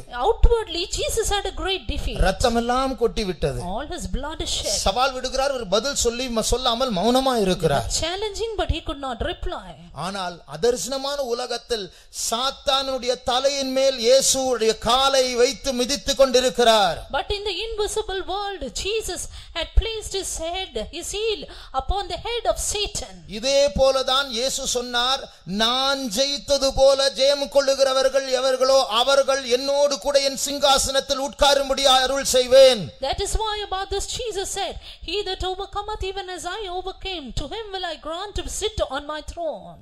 தேவன் நம்மிடத்தில் எதிர்பார்க்கிற ஜெயம் உலகத்தினுடைய ஜெயம் அல்ல. The victory that the Lord expects from us is not the victory of the world. அது உலகத்தின் பார்வையில் ஒரு தோல்வியை போல் இருக்கலாம். In the sight of the world it may be a defeat. அது கோழத்தனத்தை போல காட்சி அளிக்கலாம். It may appear to be something covered. ஆனால் தேவன் நம்மை மௌனமா இரு, பேசாத, விட்டுக்கொடு, மன்னி, நேசி என்று சொல்லும்போது வெளிரங்கமா அது ஒரு பெரிய நம்முடைய சுயத்திற்கும் ஒரு அடியா இருக்கலாம், ஒரு தோல்வியா இருக்கலாம். அங்கேதான் சாத்தானின் தலை மிதிக்கப்படுகிறது. But when God says unto us, you be still, you love your enemies, you do good to them, it may be an outward defeat, but it is there we crush Satan under our feet. சில வருடங்களுக்கு முன்பாக ஒரு விசுவாசி சகோதரி என்னிடத்தில் வந்தார்கள். A believer sister came to me few years back. அவர்கள் சொன்னார், பக்கத்து வீட்டு ஸ்திரீக்கும் இவர்களுக்கும் ஒரு மௌன போர் நடந்து கொண்டிருக்கிறது. She said about the silent war between her and a neighboring sister. ஒரு கிளை பக்கத்து வீட்டிலிருந்து அவர்கள் வீட்டுக்குள் வருகிறது. Branch from the neighboring ground it came to her house. அந்த பக்கத்து வீட்டு அம்மா என்ன செய்தார்களாம், அவர்கள் அந்த கிளைக்கு அவங்க சுவரின் மேல் காம்பவுண்ட் வாலுக்கு மேல ஒரு செருப்பை கட்டி வைத்தார்கள். The neighboring house, that woman, she tied a slipper in that branch. அதனுடைய அர்த்தம் அது மௌன போர், இது பேச்சுவார்த்தை இல்லாம. அதனுடைய அர்த்தம் செருப்பால் அடிப்பேன், அது அர்த்தம். It means I will beat you with the slippers. இந்த சிஸ்டர் என்ன பண்ணாங்க தெரியுமா, அந்த செருப்பு பக்கத்துல தொடப்பத்தை தொங்க வச்சிட்டாங்க. You know what this sister did?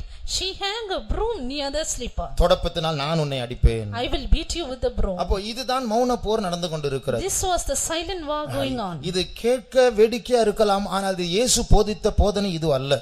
It may be something as some spectators, but it was not what Jesus said. ஆண்டவர் நமக்கு போதித்தது வித்தியாசமானது. What Jesus taught us is something different. இது உலகத்தினுடைய பார்வையில் ஒரு பெரிய ஐடியா மாதிரி இருக்கலாம், ஆனால் தேவனுடைய பார்வையில் வெட்கத்துக்குரிய ஒரு காரியம். In the sight of the world it may be like a good idea, but it is a shame in the sight of God. ஆகையால் இயேசுவின் சுபாவத்தில் வளரும்படியாக அழைக்கப்பட்டதான நமக்கு எப்படி வளர வேண்டும், எப்படி விட்டு கொடுக்க வேண்டும், எப்படி மன்னிக்க வேண்டும், எப்படி பரிசுத்தமா இருக்க வேண்டும் என்று அந்த அறிவில் நாம் வளர வேண்டும். தோல்வி அடைந்தால் அதற்கு முக்கியத்துவம் கொடுத்து ஜெபிக்க வேண்டும். But we who are called to attain the divine natures of Christ need to find as to how we can grow in his divine nature, in forgiveness, in holiness and things like that. If we fail in that, we ought to pray for that. 1 கொரிந்தியர் 9ஆம் அதிகாரத்தை வாசித்தால், Turning to 1 Corinthians chapter 9, அங்கே பரிசுத்த பவுல் ஒரு காரியத்தை 25ஆம் வசனத்தில் சொல்லுகிறார். there in verse 25 Saint Paul said about a thing. வாசிங்க. பந்தயத்திற்கு போராடுகிற யாவரும் எல்லாவற்றிலேயும் இச்சையடக்கமாயிருப்பார்கள், அவர்கள் அழிவுள்ள கிரீடத்தை பெறும்படிக்கு அப்படி செய்கிறார்கள். அடுத்த வசனம் வாசிங்க. ஆதலால் நான் நிச்சயமில்லாதவனாக ஓடேன், ஆகாயத்தை அடிக்கிறவனாக சிலம்பம் பண்ணேன். ஆகாயத்தை அடிக்கிறவனாக சிலம்பம் பண்ணேன்.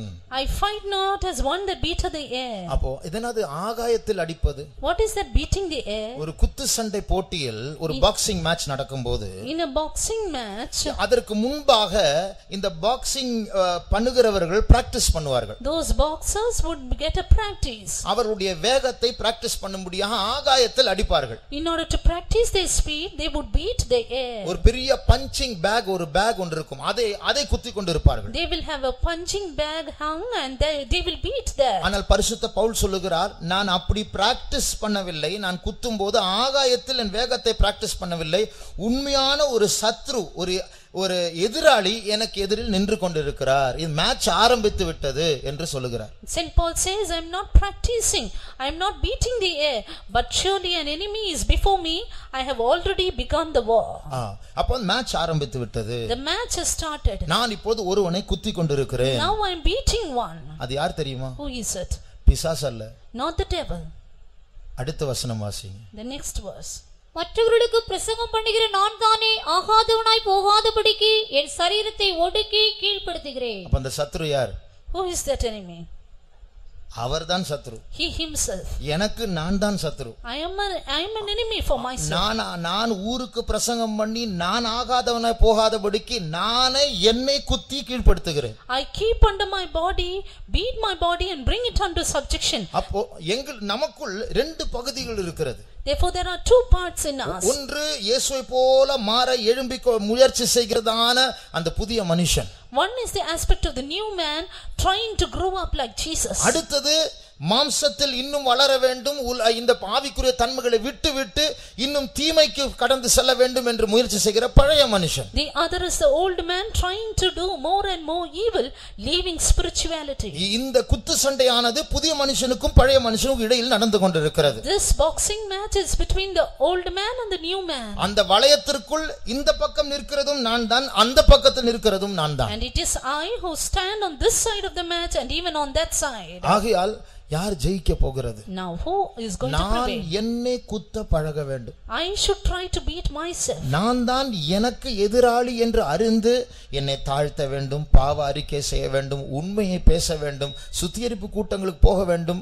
ஆரம்பத்தில் இப்போ கேட்டோமே, மனம் திரும்புதல், உண்மையான ஒரு மனம் திரும்புதல், வெறும் அறிக்கை அல்ல, உண்மையான மனம் திரும்புதல் உண்டாக வேண்டும். Knowing that I myself am an enemy for me, we need to have a genuine repentance as we heard before, and we need to confess our sins, get ourselves sanctified. ஆகையால் இப்படி முன்னேறி ஜெயிப்பது, இந்த பிரயாணத்தின் முடிவில் வந்திருக்கிறதான நமக்கு இந்த சிந்தையோடு தான் நாம் முன்னேறினால் ஜெயம் நம்முடையது. We who have come to the end of the journey, if we progress with such a thought, victory is ours. இதற்கு முதல் முக்கியத்துவம் கொடுக்காம நம்முடைய ஜெபம் எல்லாம் வீடு கட்டி முடிக்கணும், இன்னும் பிசினஸ் முன்னேறல, நான் வெளிநாட்டுக்கு போனோம், ஜெபிப்பது தப்பல்ல. ஆனா இதை முக்கியப்படுத்தி இந்த முக்கியமான காரியத்தை விட்டு விடுவது ஒரு ஞான குறைவு, அது பிசாசனுடைய ஒரு தந்திரம். Leaving off, giving preference to it. If you are going to pray for all the other things, it is only a deception of the devil. ஆவிக்குரிய காரியங்களுக்கு முக்கியத்துவம் கொடுக்காமல் பூமிக்குரிய காரியங்களுக்கு முக்கியத்துவம் கொடுப்பது இங்கிலீஷ்ல மெட்டீரியலிசம் என்று சொல்வாங்க. அது ஒரு பிசாசு, அது ஒரு ராட்சத பிசாசு. அதை பற்றி நாளைக்கு பார்க்க போகிறோம். Giving importance to the earthly things and not to spiritual life is a materialism. It is a demonic power which we'll meditate on tomorrow. ஆகையால் எங்கே இயேசுவுடைய சுபாவத்தை அடைய முடியாமல் குறைவுள்ளவர்களா இருக்கிறோம், எங்கே நான் விழுந்து கொண்டிருக்கிறேன், இதை கண்டுபிடித்து இதில் போய் ஜெபத்தில் மல்யுத்தம் செய்வதுதான் நம்முடைய ஜெயம். Therefore our victory is when we do the mastery in the presence of God, finding out where we have failed in our spiritual life. ஒரு நல்ல மாணவன், a good student, ஒரு எக்ஸாமில் 98 மார்க் கிடைத்தால், if he gets 98 marks in an examination, 98 mark கிடைத்ததில் சந்தோஷப்பட மாட்டான். அந்த 2 mark எங்கே போனது என்று தான் துக்கப்படுவான். He would not be happy over the 98 marks he scored, but he will try to find where he left the 2 marks. இதே போல நான் எவ்வளவு பரிசுத்தமா இருக்கிறேன், நான் எவ்வளவு பிரதிஷ்டையா இருக்கிறேன், இதில் மேன்மை பாராட்டுவது அல்ல ஞானம். எங்கே குறைவுள்ளவர்களா இருக்கிறோம், எங்கே வளராமல் இருக்கிறோம், எங்கே குழந்தைகளா இருக்கிறோம், எங்கே விழுந்து கொண்டு இருக்கிறோம், அதை கண்டுபிடித்து அதை வைத்து ஆண்டவரை அணுகுவதுதான் ஞானம். Therefore it is not wisdom to boast saying I am holy, I am consecrated like this and that, but it is wise to say, to find out where we have erred in our lives. Pastor David Wilkerson என்கிறதான ஒரு pastor இருந்தார். There was a pastor, David Wilkerson. அவர் நம்முடைய சபையை சேர்ந்தவர் அல்ல, ஆனால் ஒரு பெந்தெகோஸ்தே pastor தான். Not of our church, but he is a Pentecostal pastor. ஒரு பரிசுத்தவான், a saint. நன்றாய் பிரசங்கம் பண்ணுவார். Used to preach well. அவர் பிரசங்கம் பண்ணினால் லட்சக்கணக்கான ஜனங்கள் வருவார்கள். If he preaches, lakhs of people will attend the meeting. அவர் இப்படி இதே போல ஒரு கூட்டத்தை நடத்தினால் அவருடைய ஸ்டேஜை ஆயத்தப்படுத்துவதற்கு 1000 பேர் வாலண்டியர்ஸ் இருப்பார்கள். In a meeting like this, in order to for stage arrangement, he will have 1000 volunteers. ஆனா ஒரு நாள் ஆண்டவர் அவரோடு பேசினாராம். But one day the Lord spoke to him. நீ அநேகருக்கு ஆசீர்வாதமா இருக்கிறாய். You are a blessing to many. அநேகர் என்னிடத்தில் அநேகரை நீ திருப்புகிறாய். You turn many to my side. ஆனால் நீ பிரசங்கம் செய்து மற்றவர்களுக்கு ஆசீர்வாதமா இருந்து உன்னுடைய இருதயம் எம்ப்டி ஆயிக்கொண்டு இருக்கிறது, வெறுமை ஆயிக்கொண்டு இருக்கிறது என்று ஆண்டவர் பேசினார். But the Lord said, you preach and others get the blessing, but your heart is emptied. அவர் என்ன செய்தார் தெரியுமா? You know what he did? அவருடைய ஊழியத்தை மூடிவிட்டார். Soon he closed his ministry.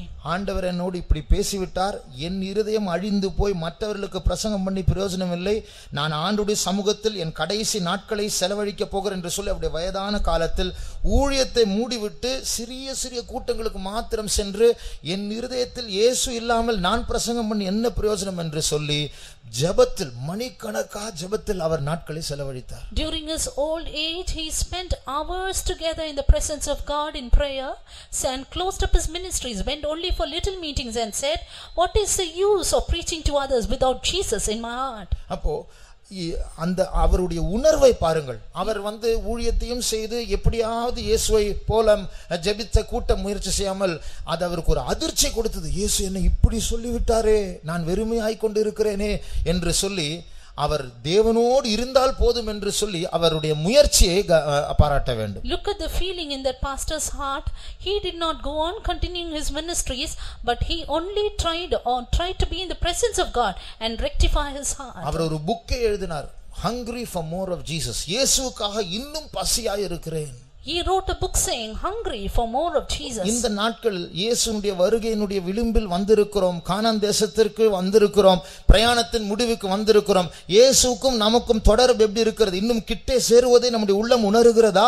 இன்னும் இடைவெளி கூடிக்கொண்டிருக்கிறதா? In these days in which we are getting closer to the coming of the Lord, we are at the brim of Canaan and the end of our journey.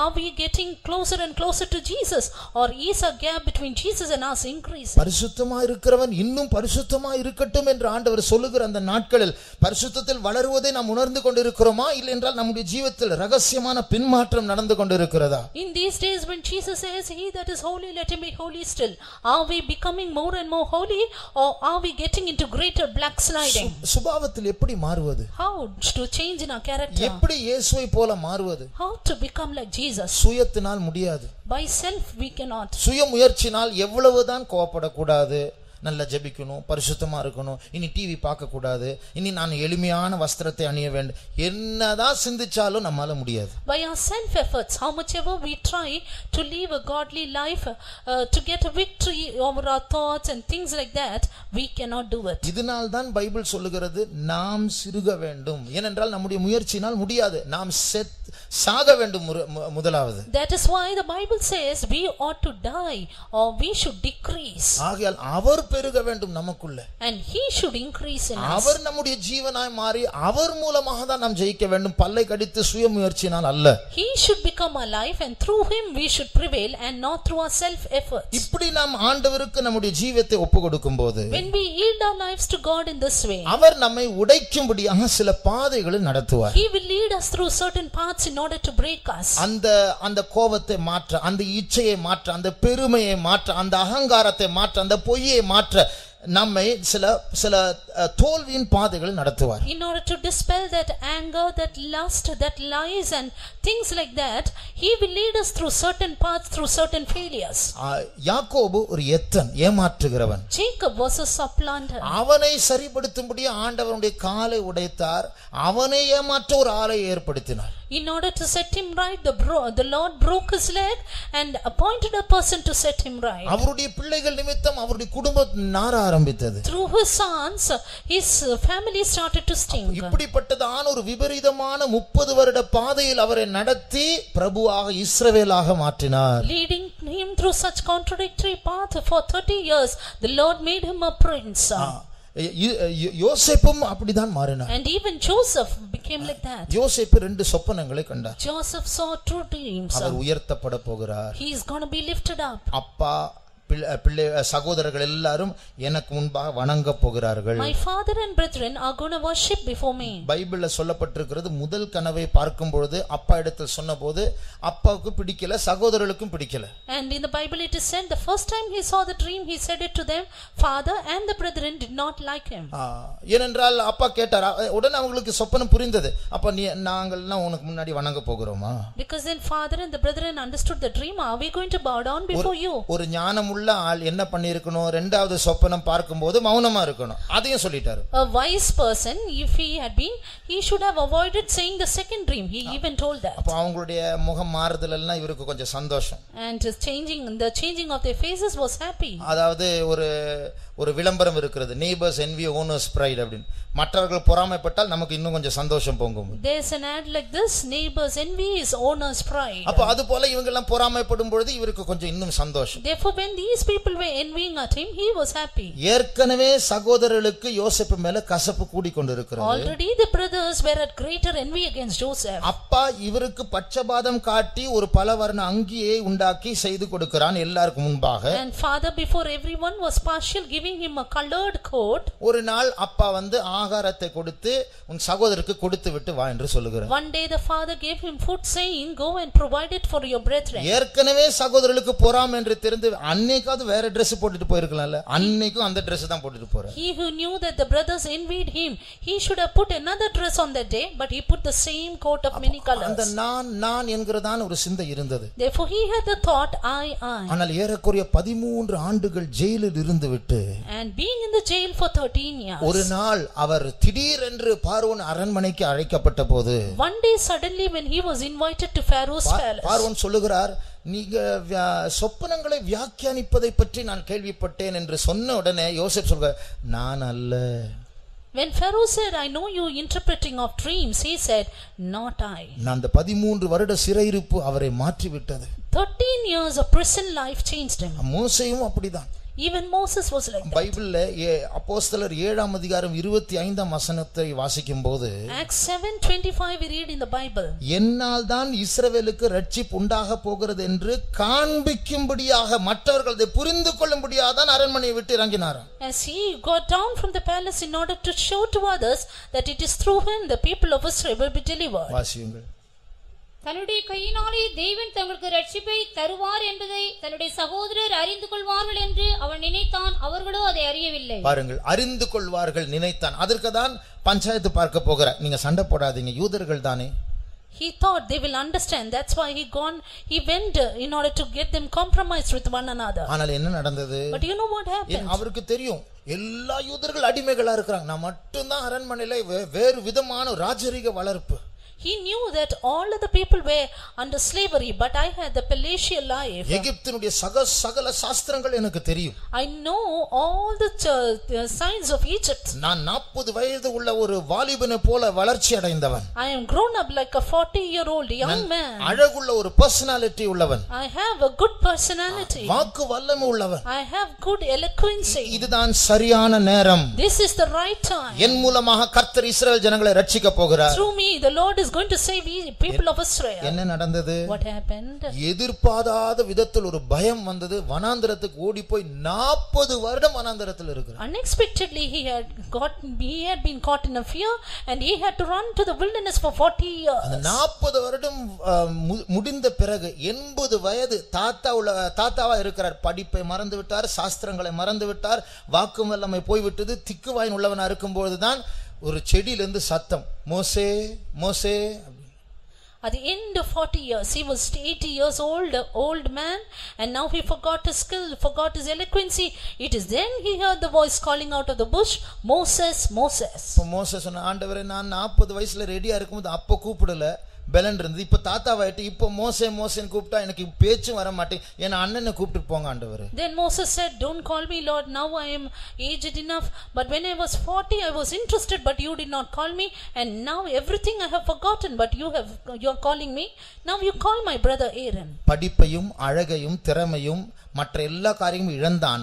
ஆனால் மோசேக்கு தெரியாமல் ஒரு புதிய certificate மோசேக்கு கிடைத்தது. He lost his studies, he lost his beauty and everything else, but now he got a new certificate which he himself did not know. அந்த 40 வருட காலம் எல்லா திறமைகளையும் ஆண்டு உரிந்து விட்டு ஒரு புதிய ஒரு பட்டம் கிடைத்தது. இந்த மனுஷன் மோசே பூமியில் உள்ள எல்லா ஜனங்களை பார்க்கலும் சாந்த குணம் உள்ளவனாய் இருந்தான். God had swiped away all his all his skillfulness in those 40 years, but then he gave a testimony that my man Moses is meek than all the people upon the face of the earth. இதே போல நாம் எல்லாரும் பிரயாணத்தின் முடிவுக்கு வந்திருக்கிறோம்.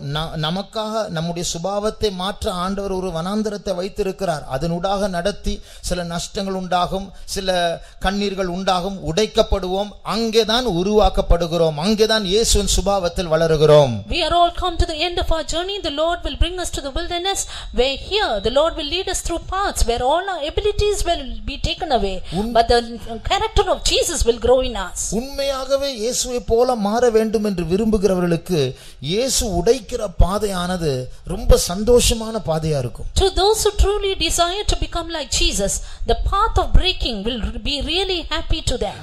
எனக்கு ஞாபகம் வருகிறது, I remember one thing.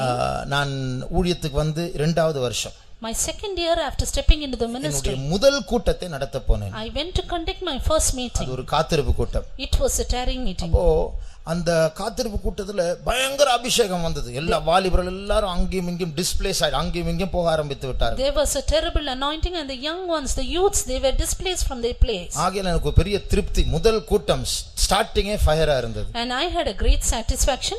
The start itself was a fire. கூட்டம் முடிந்து ரூமுக்கு போனேன். After the meeting I went to the room. அந்த சபையை சேர்ந்த ஒரு வாலிபன் வந்தான். A young man of that church came. அப்போ என்னுடைய உள்ளம் அவர்களை கேட்டு விசாரிக்கலாம், நான் எப்படி கூட்டத்தை நடத்தினேன் என்ற அந்த ஃபீட்பேக் பெற்றுக்கொள்ள வேண்டும் என்ற அபிப்பிராயத்தை பெற்றுக்கொள்ள முயற்சி செய்தேன்.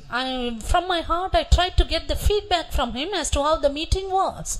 ஆனால் நேரடியாக கேட்டால் அது பெருமையா இருக்குமே. If I ask directly they would think I am proud. எப்படி இருந்தது, நல்லா இருந்ததா அப்படி நாமே கேட்க கூடாதுல. We should not ask was it good. அதனால ஒரு ஞானமாய் கேட்டேன் நான். Therefore wisely I asked. எப்படி கேட்டேன் என்றால், how was it?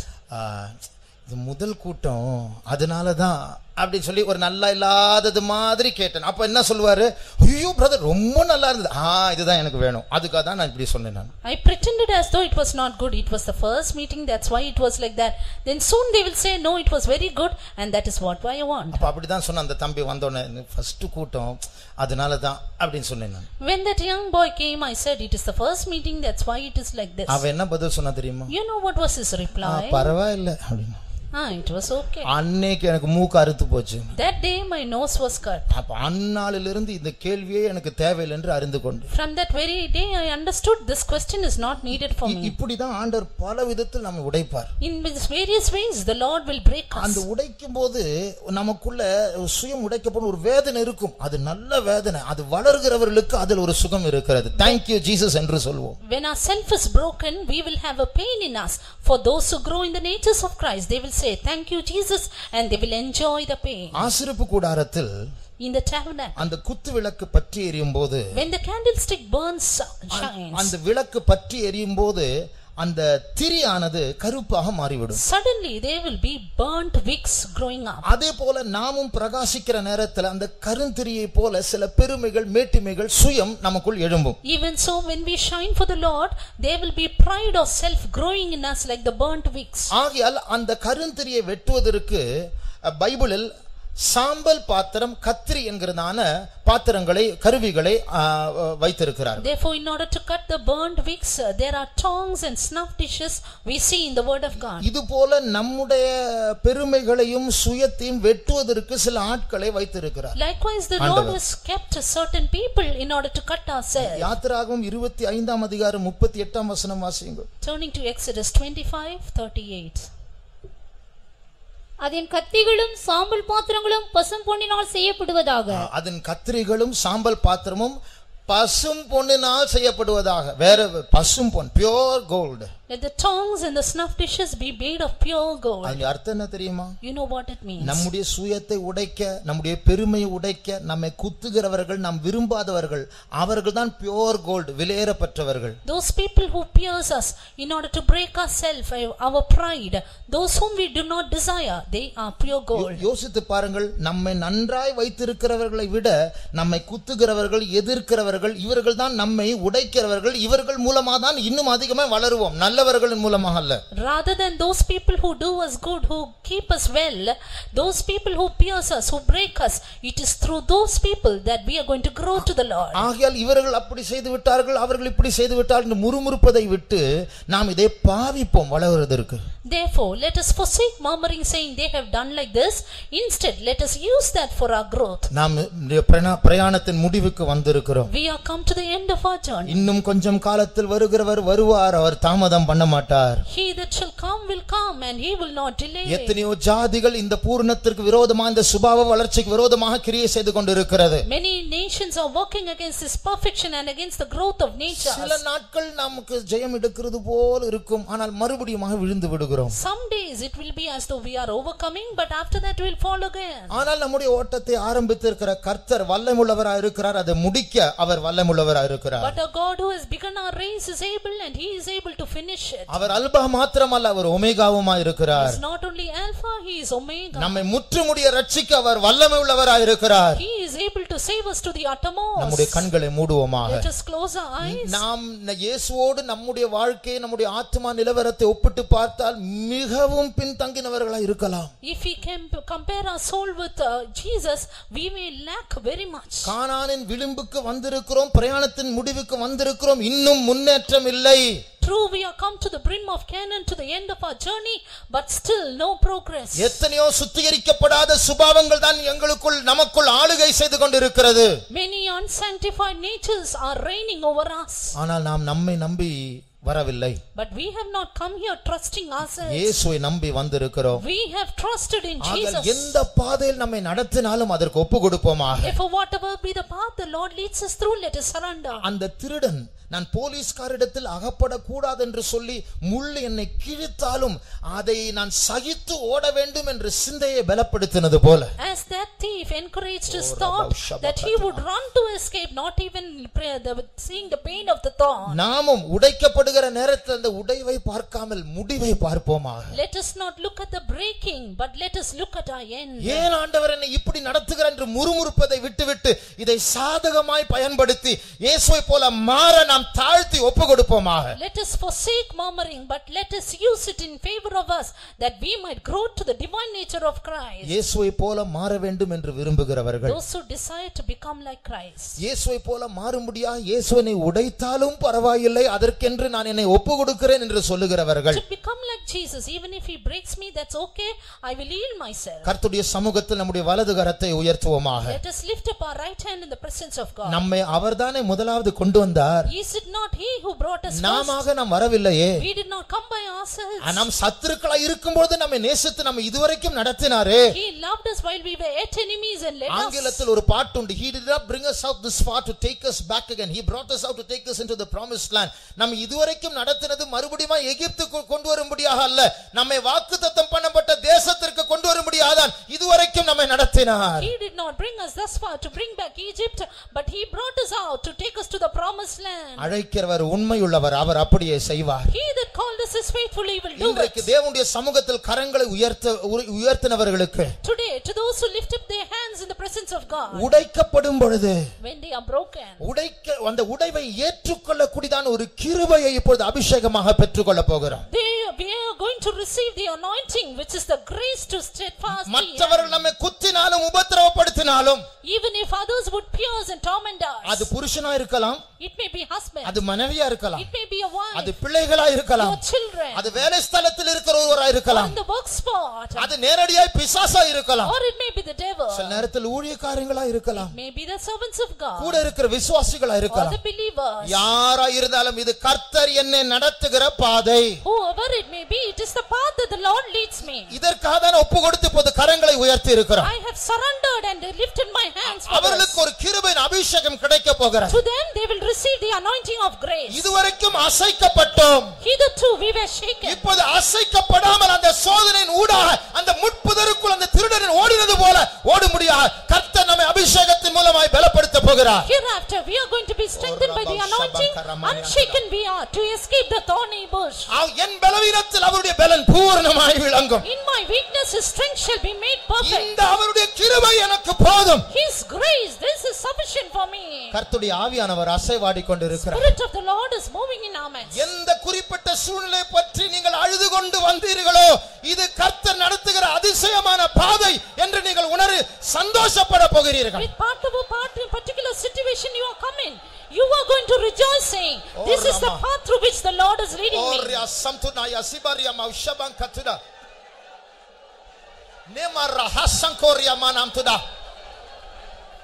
இப்பொழுது கரங்களை உயர்த்தினவர்கள் கவனியுங்கள். Those who lifted your hands, listen. புறம்பாக நீங்கள் மௌனமாய் இருக்கும்போது உடைவை ஏற்றுக்கொள்ளும்போது புறம்பாக சமுதாயத்தில் When you accept the breaking, it may be a failure in the society. ஆனால் நீங்கள் தாழ்த்தும்போது But when you humble yourself, சாத்தானுடைய தலையை உங்கள் காலின் கீழ் கொண்டு வரப்படுகிறது. head of Satan is brought under your feet.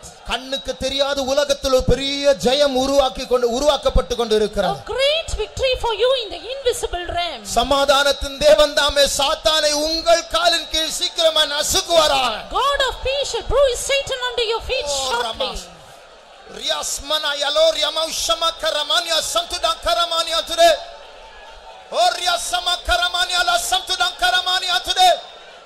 எந்த சூழ்நிலை கசப்பா இருந்ததோ அதை கர்த்தர் இப்பொழுது இன்பமாக இனிமையாய் மாற்ற போகிறார். The situation which was bitter, the Lord is going to make it sweet for you. ஏனென்றால் இப்பொழுது ஒரு வெளிப்பாடோடு கூட அந்த பாதையில் நடக்க போகிறோம். Because we are going to walk with a revelation. நான் உபத்திரவப்பட்டது எனக்கு நல்லது, அதனால உமது பிரமாணங்களை நான் கற்றுக்கொண்டேன். It is good that I have been afflicted, I have learned thy statutes. ஆமென். இயேசுவை போல மாறும்படியாக கர்த்தர் என்னை நடத்துகிற பாதை. The Lord is leading me through this path to become like him. கர்த்தர் நல்லவர், அவருடைய கிருபை என்றும் உள்ளது. The Lord is good, his mercy endureth forever. நான் இருப்பது உந்தன் மாறாத கிருபை, நிர்மூலமாகாததும் கிருபை. நான் இருப்பது உந்தன் மாறாத கிருபை, நிர்மூலமாகாததும் கிருபை. அற்புதமே நீ நடத்திடும் பாதை, அழித்திடுமே புது கிருபைகளை. அற்புதமே நீ நடத்திடும் பாதை, அழித்திடுமே புது கிருபைகளை. நான் இருப்பது உந்தன் மாறாத கிருபை, நிர்மூலமாகாதது கிருபை. நான் இருப்பது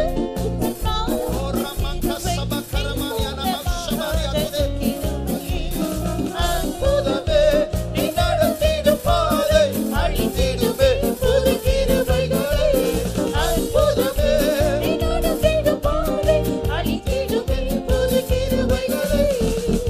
நான் இருப்பது உந்தன் மாறாத கிருபை, நிர்மூலமாகாதது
யோசேப்பு நடத்தப்பட்ட பாதையை ஆரம்பத்தில் புரிந்து கொள்ளவில்லை. ஆனால் முடிவில் தான் அறிந்தான், இது சிங்காசனத்திற்கு கொண்டு போகிறதான பாதை. இது போல இந்த பாதை ஏன் ஆண்டவர் நடத்துகிறது புரியாமல் இருக்கலாம். ஒப்பு கொடுங்கள், உடைக்கப்படும்படி ஒப்பு கொடுப்போமாக. கர்த்தர் நடத்துகிறார். அற்புதமே நீர் நடத்திடும் பாதை. இதுவரைக்கும் கசப்பான விபரீதமான கேள்விக்குரிய பாதை. கர்த்தர் கைவிட்டாரோ என்று கேட்டுக்கொண்டிருந்தோம். இல்லை, கர்த்தர் ஏற்றுக்கொண்டிருக்கிறார். கர்த்தர் கையை பிடித்து நடத்தி கொண்டிருக்கிறார். கர்த்தர் உருவாக்கி கொண்டிருக்கிறார். இது ஜெயத்தின் பாதை, இந்த சிங்காசனத்தின் பாதை. நான் இருப்பது உந்தன் மாறாத கிருபை, நிர்மூலமாகாததும் கிருபையே. நான் இருப்பது உந்தன் மாறாத கிருபை, நிர்மூலமாகாததும் கிருபையே. அற்புதமே நீ நடத்திடும் பாதை, அழித்திடுமே புது கிருபைகளை. அற்புதமே நீ நடத்திடும் பாதை, அழித்திடுமே புது கிருபைகளை. நான் இருப்பது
கர்த்தர் அவர் அறியாமல் ஒன்றும் நமக்கு சம்பவிப்பதில்லை.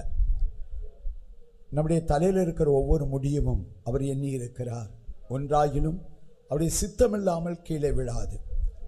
கர்த்தருக்கு உங்களை குறித்து என்னை குறித்து உண்டாயிருக்கிற ஒரே நோக்கம், அவருடைய திவ்ய ஸ்வாபத்துக்கும் சாயலுக்குரியவர்களாய் நாம் உருவாக்கப்பட்டு நித்தியமாக அவருடைய பிள்ளைகளாகிய நாம் யாவரும் அவரோடு கூட வாசம் பண்ண வேண்டும் என்பதுதான் அந்த பரம தகப்பனுடைய வாஞ்சை. அந்த வாஞ்சையோடு அந்த நோக்கத்தோடு தான் நம்மை நடத்தி கொண்டிருக்கிறார். ஆகிய நாம் கலங்க வேண்டியது, பயப்பட வேண்டிய அவசியம் இல்லை.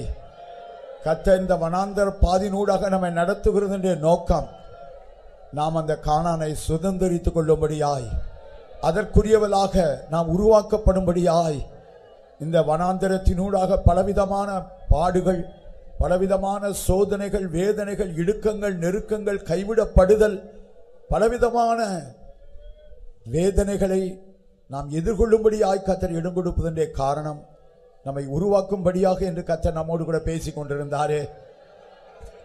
யோசிப்பு போன அந்த பாதை அவனை அழித்து போடும்படியாக அல்ல, கர்த்தர் அவனை கொண்டு சென்ற பாதை அவனை விட்டு விளக்க வேண்டிய காரியங்களை விளக்கி கர்த்தரிடத்தில் முழு இருதயத்தோடு கூட அவரை பற்றி பிடித்து கொள்ள பார்வோனுக்கு முன்பாக கொண்டு வந்து நிறுத்தப்பட்ட போது எல்லாம் கர்த்தரிடத்திலிருந்து உண்டானது என்று சொல்லி தனக்கு கொடுக்கப்பட்ட அந்த கிருபைகள் எல்லாவற்றையும் கர்த்தருக்குரியது என்று சொல்லி கர்த்தரை உயர்த்துகிற ஒரு யோசேப்பாக, தேவனுடைய மகனாக அவன் பரிசுத்தவானாக இருந்தது உண்மை. ஆனால் முற்றிலுமாக தேவனுக்கு எல்லா துதி கனத்தை மகிமையை கொடுக்கக்கூடிய ஒரு மகனாக அந்த சிறைச்சாலையில் பல விதங்களில் அவன் உருவாக்கப்பட்டபடியினால் தான் இதோ பார்வோனுக்கு முன்பாக நின்ற போது பார்வோனுடைய கண்களில் தயவு கிடைத்தது மாத்திரமல்ல, கர்த்தர் அவனை சிங்காசனத்துக்குரியவனாக உருவாக்கி எடுத்தார். ஆகியா நாம் கடந்து போகிற பாதைகளை குறித்து நாம் கலங்க வேண்டிய, பயப்பட வேண்டிய அவசியம் இல்லை. கர்த்தரிடத்தில் மாத்திரம் நம்மை முழுமையாய் ஒப்பு கொடுத்து விடுவோமாக. ஆண்டவரே, என்னை எப்படியாவது உருவாக்கி எடுத்து விடும் ஆண்டவரே. உடைய சாயலுக்குரிய மகனாக மகளாக நான் உருவாக்கப்பட்டால் போதும் ஆண்டவரே. ஆண்டவரே, உம்மை போல் நான் ஆகி தீரட்டும் ஆண்டவரே. இயேசுவை போல ஆகவும் இயேசுவை நோக்கம் ஜீவியம் இவைகளை வாஞ்சிக்கிறேன். இயேசுவை நோக்கம் ஜீவியம் இவைகளை வாஞ்சிக்கிறேன். இயேசுவை போல ஆகவும் இயேசுவை போல கேட்கவும் இயேசுவை நோக்கம் ஜீவியம் இவைகளை வாஞ்சிக்கிறேன். இயேசுவை நோக்கம் ஜீவியம் இவைகளை வாஞ்சிக்கிறேன். ஒரு நிமிஷம், இதை நாம் வாஞ்சித்து நம்மை ஒப்பு கொடுப்போமே. ஆனால் அடுத்து தொடர்ந்து நாம் பாடும்போது சிறப்படுத்தும் என்னாதா நிறைவாய் ஆவியை தாத்தா, இந்த வாஞ்சியோடு கூட நாம் கர்த்தரை கூப்பிடும் போது கர்த்தருடைய அபிஷேகம் நிறைவாக நம்மில் வந்து இறங்குகிறதை நாம் காணலாம். நம்முடைய வாஞ்சை, நம்முடைய நோக்கம், நம்முடைய கோல், நம்முடைய லக்கு நம்முடைய திவ்ய சுபாவமாக இருக்கட்டும். ஆண்டவரை உம்மை போல ஒரு பரிசுத்தம், உம்மை போல ஒரு தாழ்மை, உம்மை போல ஒரு ஒப்பு கொடுத்தல், உம்மை போல ஒரு கீழ்ப்படிதல், எல்லாவற்றிலும் என்று ஆண்டவரே இயேசுவே உம்மை போல் ஆக நான் வாஞ்சிக்கிறேன். இயேசுவை போல ஆகவும் இயேசுவை போல கேட்கவும் இயேசுவை நோக்கம் ஜீவியம் இவைகளை வாஞ்சிக்கிறேன். இயேசுவை நோக்கம் ஜீவியம் இவைகளை வாஞ்சிக்கிறேன்.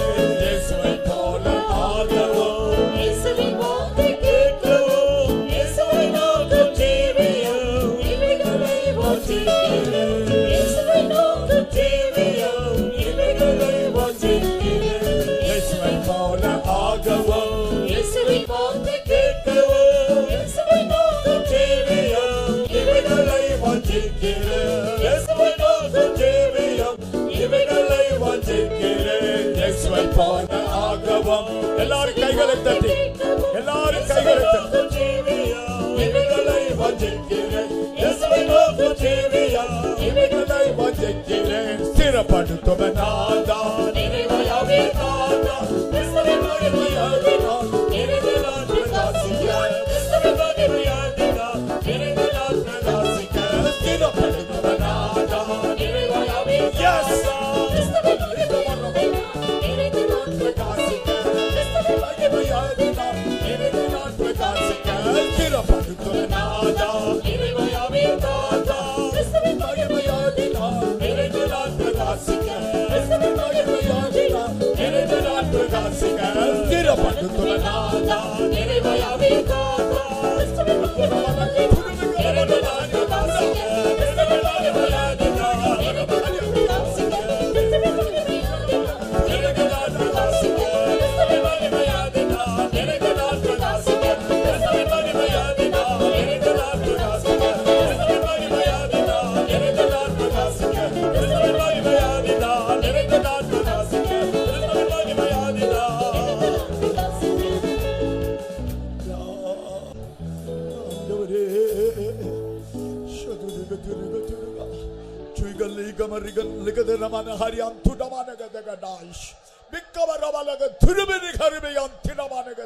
ஒரு நன்றாக படிக்கக்கூடிய ஒரு மாணவன் 98 மார்க் எடுத்திருந்தாலும் கூட அவன் திருப்தி அடையவே மாட்டான். நான் அதை கண்டிருக்கிறேன். அந்த 2 மார்க் எங்க போச்சு? இதிலே நாம் தவறினோம். எந்த கொஸ்டின்ல நம்ம ஆன்சர் பண்ணும்போது அதில் மார்க் குறைவாக விழுந்திருக்கும் என்று சொல்லி அதை குறித்தே பாரத்தோடு கூட அந்த 2 மார்க் இதனால் விடுபட்டது என்கிற அந்த ஒரு துக்கம் அவனுக்குள்ளே காணப்பட்டு கொண்டிருக்கும். தேவனுடைய பிள்ளைகளாகி நமக்கும் கூட கிறிஸ்துவனுடைய பூர்ணத்தில் நான் எந்தெந்த காரியங்கள் நான் தவறி இருக்கிறேன், எந்தெந்த காரியங்கள் நான் குறைபட்டு போயிருக்கிறேன், பரிசுத்தத்தில் எதில் நான் குறைபட்டு போயிருக்கிறேன், கீழ்ப்படிதல் எதில் நான் குறைபட்டு போயிருக்கிறேன், தாழ்மையில் எதில் நான் குறைபட்டு போயிருக்கிறேன், அந்த மன்னிக்கிற பாவத்தில் எதில் நான் குறைபட்டு போயிருக்கிறேன் என்று அவருடைய திவ்ய பாவத்தோடு கூட ஒப்பிட்டு பார்த்து நம்முடைய குறைகளையும் குற்றங்களையும் உணரக்கூடிய ஞானம் உள்ளவர்களாய் நாம் காணப்பட கர்த்தர் நமக்கு உதவி செய்யும்படியாக நாம் கர்த்தரை ஸ்தோத்திரிப்போம். Praise the Lord, praise the Lord, praise the Lord, praise the Lord, praise the Lord, praise the Lord, praise the Lord. Hallelujah, hallelujah. Praise the Lord, praise the Lord, praise the Lord, praise the Lord, praise the Lord. தேவாலயத்துக்கு ஜெபம் பண்ணும்படியாக வந்த அந்த பரிசேயனும் அநியாயக்காரர், பரிகாரர், அந்த பச்சாரக்காரர்களோட மற்ற மனுஷரை போல நான் இல்லை. அந்த தூரத்தில் ஜெபித்துக் கொண்டிருக்கிறான். அந்த ஆயக்காரனை போல நான் இல்லை. வாரத்தில் 2 தடவை நான் உபவாசம் பண்ணுகிறேன். இன்றைய சம்பாத்தியத்தில் எல்லாம் நான் தசமமாக செலுத்தி வருகிறேன் என்று தனக்குள்ளே ஜெபித்ததான் அந்த பரிசேயனை குறித்து கர்த்தர் சொன்ன போது பாவியாக வந்தவன் பாவியாகவே திரும்பி போனான். தன்னுடைய குறைகுற்றத்தை ஒன்றையுமே உணர முடியாதவனாக இருந்தான். ஆனால் அந்த ஆயக்காரன் தேவ சமூகத்துக்கு வந்தபோது பரலோகத்தை ஏறிட்டு நோக்க துணியாமல் தன்னுடைய மார்பிலை அடித்துக் கொண்டவனாய், தேவனே, பாவியாகி என்மேல் கிருபையாய் இரும் ஆண்டவரே, பாவியாகி என்மேல் கிருபையாக இருந்து என்னை மன்னியும் ஆண்டவரே என்று கண்ணீரிட்டு கதறுகிறவனாய், இதோ பாவங்கள் மன்னிக்கப்பட்டு நீதிமானாக திரும்பிச் சென்றான் என்று நாம் வாசிக்கிறோமே. கர்த்தருடைய பரிசுத்த நாமத்துக்கு மகிமை உண்டாகட்டும். கிறிஸ்துவின் அந்த பூர்ணத்தை நோக்கி பார்த்து எதில் நாம் குறைபட்டு இருக்கிறோம் என்று தாழ்மையான இருதயத்தோடு கூட அவைகளை கண்டுபிடித்து நம்முடைய ஜீவியத்தை எப்பொழுதும் நாம் சரிப்படுத்திக் கொள்ள, சீர்படுத்திக் கொள்ள கர்த்தர் நமக்கு உதவி செய்யும்படியாக நாம் கர்த்தரை ஸ்தோத்திரிப்போம். Praise the Lord, praise the Lord, praise the Lord, praise the Lord, praise the Lord, praise the Lord, praise the Lord, praise the Lord, praise the Lord, praise the Lord, praise the Lord, praise the Lord. ஒரு பக்கம் ஆண்டவர் அந்த கல்வாரியிலே பெரிய தோல்வியை பெற்றுக் கொண்டது போல இருந்தது. எல்லாரும் அவரை பார்த்து பரியாசம் பண்ணுகிறார்கள். மற்றவர்களை ரட்சித்தான், தன்னை ரட்சித்துக் கொள்ள திராணி இல்லாமல் போனான். நீ தேவனுடைய குமாரனே ஆனால் கீழே இறங்கி வா, நாங்கள் உன்னை விசுவாசிப்போம். இப்படி பல வார்த்தைகளை சொல்லி ஆண்டவரை பரியாசம் பண்ணுகிறார், நிந்திக்கிறார்கள். சிலுவையில் அறையப்படுவதற்கு முன்பதாக வாரினால் அடிக்கப்பட்டார், முட்களிடம் சூட்டப்பட்டார். மாத்திரமல்ல, முகத்திலே எச்சிலை துப்பினார்கள், தாடிமயிரை பிடுங்கினார்கள். உண்மையை அடித்தவன் யார் என்று சொல்லும் என்று சொல்லி இப்படியெல்லாம் பரியாசம் பண்ணினார்கள். ஆண்டவர் அமைதியாக இருந்தார். பார்த்தார் அவர் ஒரு கோழையை போல, பார்த்தால் எல்லாவற்றிலும் தோற்று போனவர் போல காணப்பட்டார். ஆனால் கொலோசியர் 2:15 வாசிக்கிறது போல அவர் துரைத்தனங்கள், அதிகாரங்கள் எல்லாவற்றையும் உரிந்து கொண்டு எல்லாவற்றையும் வெளியரங்கமான கோலமாக்கி அவர் சிலுவையிலே வெற்றி சிறந்தார் என்று எழுதப்பட்டிருக்கிறார். நாம் எந்த அளவுக்கு நம்மை தாழ்த்துகிறோமோ, எந்த அளவுக்கு கிறிஸ்துவின் சாயலாக காணப்பட நம்மை ஒப்புக் கொடுக்கிறோமோ, ஒருவேளை நாம் கோழைகளை போல காணப்படலாம், பலவீனரை போல காணப்படலாம். ஆனால் தேவனுடைய பார்வையில் நீ வெற்றி சிறந்திருக்கிறாய், அவரை போல நீ ஜெயம் எடுக்கிறாய். ஆகினால் அவருடைய சிங்காசனத்தில் வீற்றிருக்கும்படியாக அவர் உனக்கு அருள் செய்வார். கர்த்ததாமே அவருடைய திவ்ய சுவாபத்திலும் சாயலிலும் அனுதினம் வளர நமக்கு உதவி செய்யும்படியாக நாம் கர்த்தரை ஸ்தோத்திரிப்போம். Praise the Lord, praise the Lord, praise the Lord, praise the Lord, praise the Lord, praise the Lord. Praise the Lord, praise the Lord, praise the Lord, praise. தம்முடைய வசனத்தை பேசும்படியாக தம்முடைய மகனையும் கர்த்ததாமே பலப்படுத்தினபடினால் நாம் கர்த்தரை ஸ்தோத்திரிப்போம். Praise the Lord, praise the Lord, praise the Lord, praise the Lord, praise. கேட்ட வசனங்கள் ஒவ்வொன்றும் கேட்ட ஒவ்வொருடைய இருதயத்திலும் திட்டவட்டமான கிரியைகளை நடப்பித்து கிறிஸ்துவினுடைய திவ்ய சுபாவத்துக்குள்ளாக வழிநடத்த போகிறபடினால் நாம் கர்த்தரை ஸ்தோத்திரிப்போம். Praise the Lord, praise the Lord, praise the Lord, praise the Lord, praise the Lord, praise the Lord, praise the Lord. Hallelujah, hallelujah, hallelujah. நம்முடைய சுயம் உடைக்கப்படுகிற பாதைகள் வரும்போது அதை நிமித்தம் முறுமுறுக்காதபடி கர்த்தாவே நீர் என்னை நேசிக்கிறபடினால் என்னை உடைத்து என்னை உருவாக்குகிறீர் என்பதை நான் விளங்கிக் கொள்கிறேன். ஆண்டவரே, நான் உபத்திரப்பட்டது நல்லது ஆண்டவரே, அது நிமித்தம் உடைய பிரமாணங்களை நான் கற்றுக்கொள்கிறேன் ஆண்டவரே என்று சங்கீதக்காரன் சொல்கிறது போல நாமும் ஒன்று கூட இந்த வேளையில் கர்த்தர் சத்தியங்களை நமக்கு நினைப்பூட்டி தந்தபடினால் அந்த சத்தியத்திற்கு நான் நம்மை ஒப்பு கொடுக்க கர்த்தர் நமக்கு கிருபை பாராட்டினபடினால் நம்முடைய ஆண்டவரை நாம் நன்றியோடு கூட நாம் ஸ்தோத்திரிப்போம். Praise the Lord, praise the Lord, praise the Lord, praise the Lord, praise the Lord, praise the Lord, praise. பிதாவாகிய தேவனை நாம் ஸ்தோத்திரிப்போம். Praise the Lord, praise the Lord, praise the Lord. குமாரனாகிய தேவனை ஸ்தோத்திரிப்போம். Praise the Lord, praise the Lord, praise the Lord, praise. பரிசுத்த ஆவியாகிய தேவனையும் நாம் ஸ்தோத்திரிப்போம். Praise the Lord, praise the Lord, praise the Lord. ஆத்தும சுகத்தோடு கூட சரீர சுகத்தையும் கர்த்தர் கட்டளையிட்டு இருக்கிறபடினால் விசுவாசத்தோடு கூட நாம் கர்த்தரை ஸ்தோத்திரிப்போம். Praise the Lord, praise the Lord, praise the Lord, praise the Lord, praise. திரியேக தேவனுக்கு எல்லா துதி கன மகிமையை தந்து நாம் அவரை ஸ்தோத்திரிப்போம். Praise the Lord, praise the Lord, praise the Lord, praise the Lord. ஜெபம் பண்ணுவோம். எங்களை அதிகமாய் நேசிக்கிறதான நல்ல ஆண்டவரே, இந்த ஆசீர்வதிக்கப்பட்டதான விசேஷித்த வேத பாட கூட்டங்களுக்காக உமக்கு கோடான கோடி ஸ்தோத்திரங்களை நாங்கள் ஏறெடுக்கிறோம். எங்களுடைய ஆவிக்குரிய பிரயாணத்தின் முடிவு கட்டத்திலே வந்திருக்கிற முடிவு காலத்திலே வந்திருக்கிற இந்த நாட்களில் கர்த்தாவே, பிரயாணத்தின் முடிவு என்கிற தலைப்போடு பரிசுத்த ஆவியானவர் கிருபையாக கடந்த 2 நாட்களும் நீர் எங்களிடத்திலே பேசிக்கொண்டிருந்த உம்முடைய வெளியேற பெற்ற வார்த்தைகளுக்காக உமக்கு நன்றி செலுத்துகிறோம். ஆண்டவரே, எருசலேம் சேனைகளால் சூழப்பட்டிருப்பதை நீங்கள் காணும்போது அதற்கு அழிவு சமீபமாயிற்று என்று அறிந்து கொள்ளுங்கள் என்று சொன்னதான தீர்க்க தரிசனத்தின் நிறைவேறுதலாக எருசலேம் ஆனது எப்படி தற்போது சேனைகளால் சூழப்பட்டிருக்கிறது என்கிறதான காரியத்தை தெள்ள தெளிவாக நேற்றைய தினத்திலே நீர் பேசினீர். மாத்திரமல்ல, அந்த சிரியா ஒரு நாளிலே ஒரு இரவிலே அது எப்படி முடிவுக்கு வரப்போகிறீர் என்பதையும் பேசினீர். எழுத்தின்படியான இஸ்ரவேல் ஜனங்களுடைய ஜீவியத்திலே அவர்கள் எத்தனையோ போராட்டங்களின் மத்தியிலே ஜீவித்தாலும் எந்த நாடுகளோடும் அவர்கள் சமரசம் பண்ணிக்கொள்ளாமல் அவர்கள் கர்த்தருக்கென்று தனித்தன்மையாய் ஜீவித்து வருவது போல ஆவிக்குரிய இஸ்ரவேலராகிய நாங்கள் எங்களோடு எத்தனை வல்லமைகள் போராடினாலும், பாவத்தின் வல்லமை, மாம்சத்தின் வல்லமை, உலகத்தின் வல்லமை, இப்படி எத்தனை வல்லமைகள் தற்போது போராடி கொண்டிருந்தாலும் எந்த விதமான சமரசமும் செய்து கொள்ளாமல் கர்த்தருக்காக நாங்கள் ஜீவிக்க வேண்டும் என்று பேசினேன்.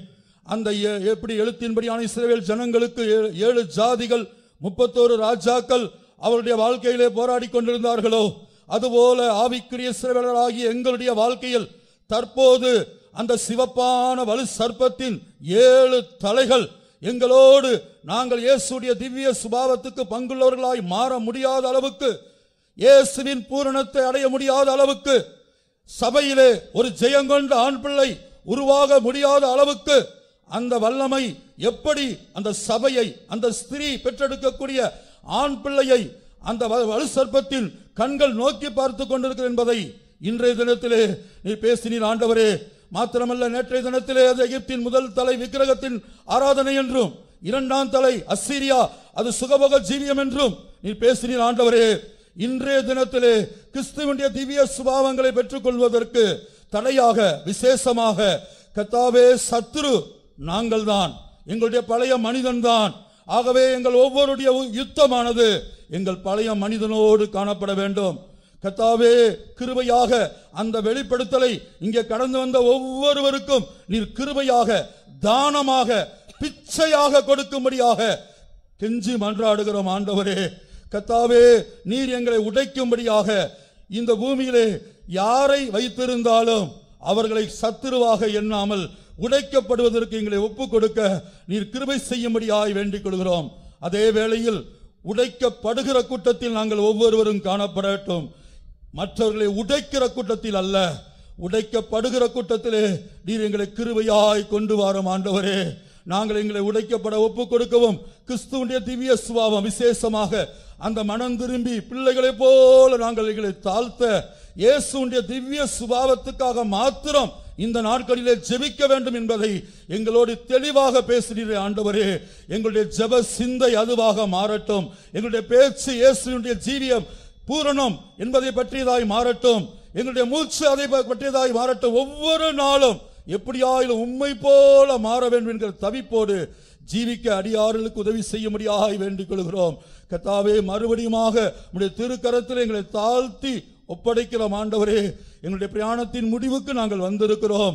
உம்மை நோக்கி பார்த்து எலும்புகள் எல்லாம் எண்ணப்படக்கூடிய நிலவரத்தில் சிலுவையிலே தொங்கிக் கொண்டிருக்கிற இயேசுவை நோக்கி பார்த்து இந்த பூமியிலே வந்த சோதனைகளில் நீர் எப்படி இந்த பூமியிலே 2 கொரிந்தியர் 13ஆம் அதிகாரத்தில் எழுதப்பட்டபடி அவர் பலவீனத்தால் சிலுவையில் அறையப்பட்டிருந்தோம்.